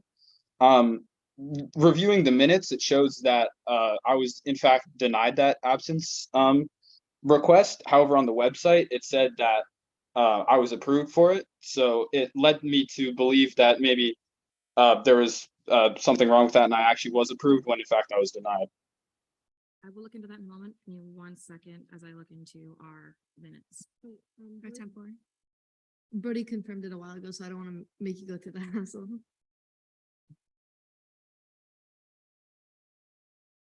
Are there any other questions? Butler? Move to debate. There's been a motion to move to debate. Are there any objections?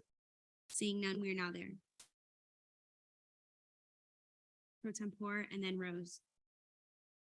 I'll be voting in favor because I think it was like an honest miscommunication, and I think he was under the impression that he didn't have the absences he had, so I don't think he should be punished for that. Rose and then Samilo. Yeah, I will also be voting in favor. Senator Larson has been a very vocal member of ORS, and I think it would be a shame if he was dismissed and not reinstated.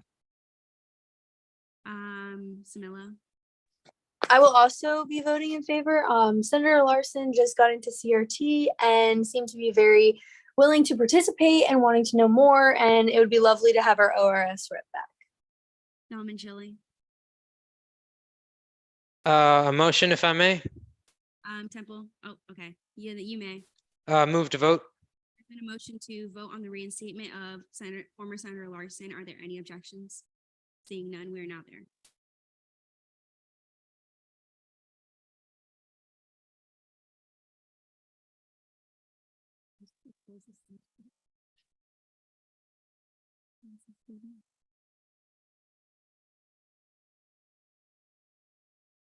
With a vote count of 33 to 0 to 1, congratulations, Senator Larson.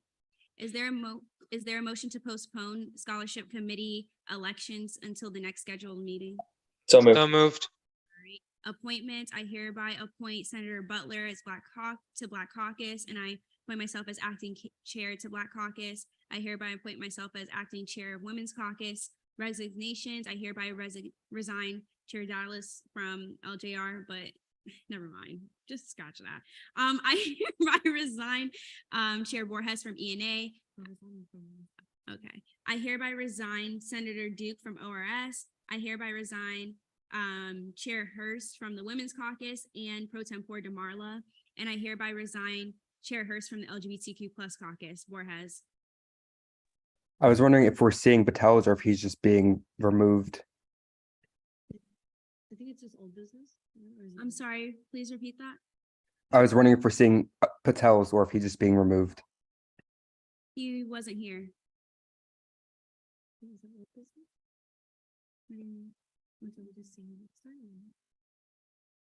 don't know. I'll just figure it out. We're like overtime right now. It'll be old business. Yeah, it'll be old business. All right. We'll figure it out later. Is there a motion? Temple. Move to adjourn pending final roll call. There's been a motion to adjourn pending final roll call. Are there any objections? Seeing none, Vice Chair Sandlin. Senator Lazo.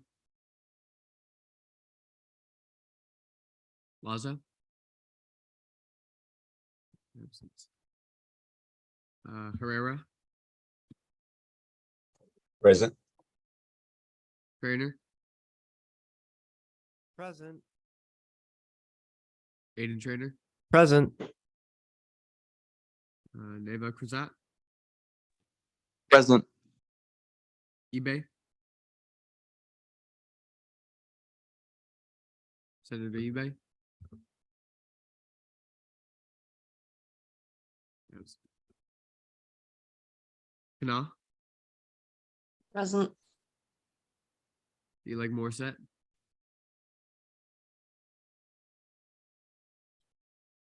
Temple. Present. Bourne. Present. Bishop. Stephanie Bishop. Absent. Karingle. Present. Catalyst. Present. Takara. Present. Butler. Present. Campbell.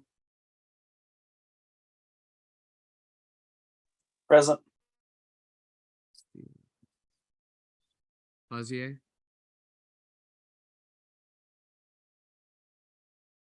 Lazier. Absent. Pintel. Present. Hamid. Present. Larson. Present. Rose. Present. Whitson. Here. Yera. Present. Hiroga. Present. Carter. Present. Brown. Present. Samilla. Present. Amayan. Present. Nadella.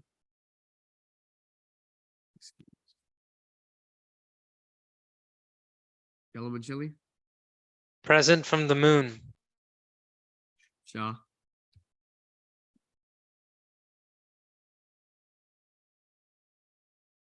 Senator Shaw. Present. Acosta. Present. Borges. Here. Duke.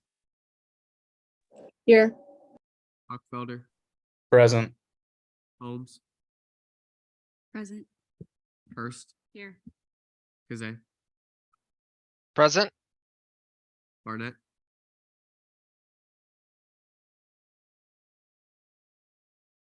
Tyler Barnett.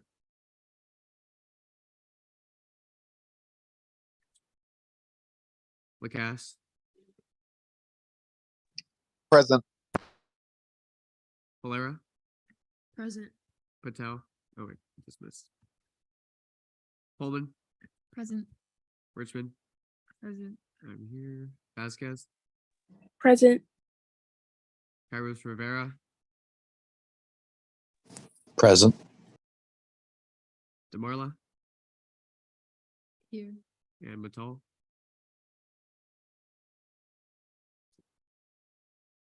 With a count of 41 out of 50, quorum is verified. I hereby adjourn this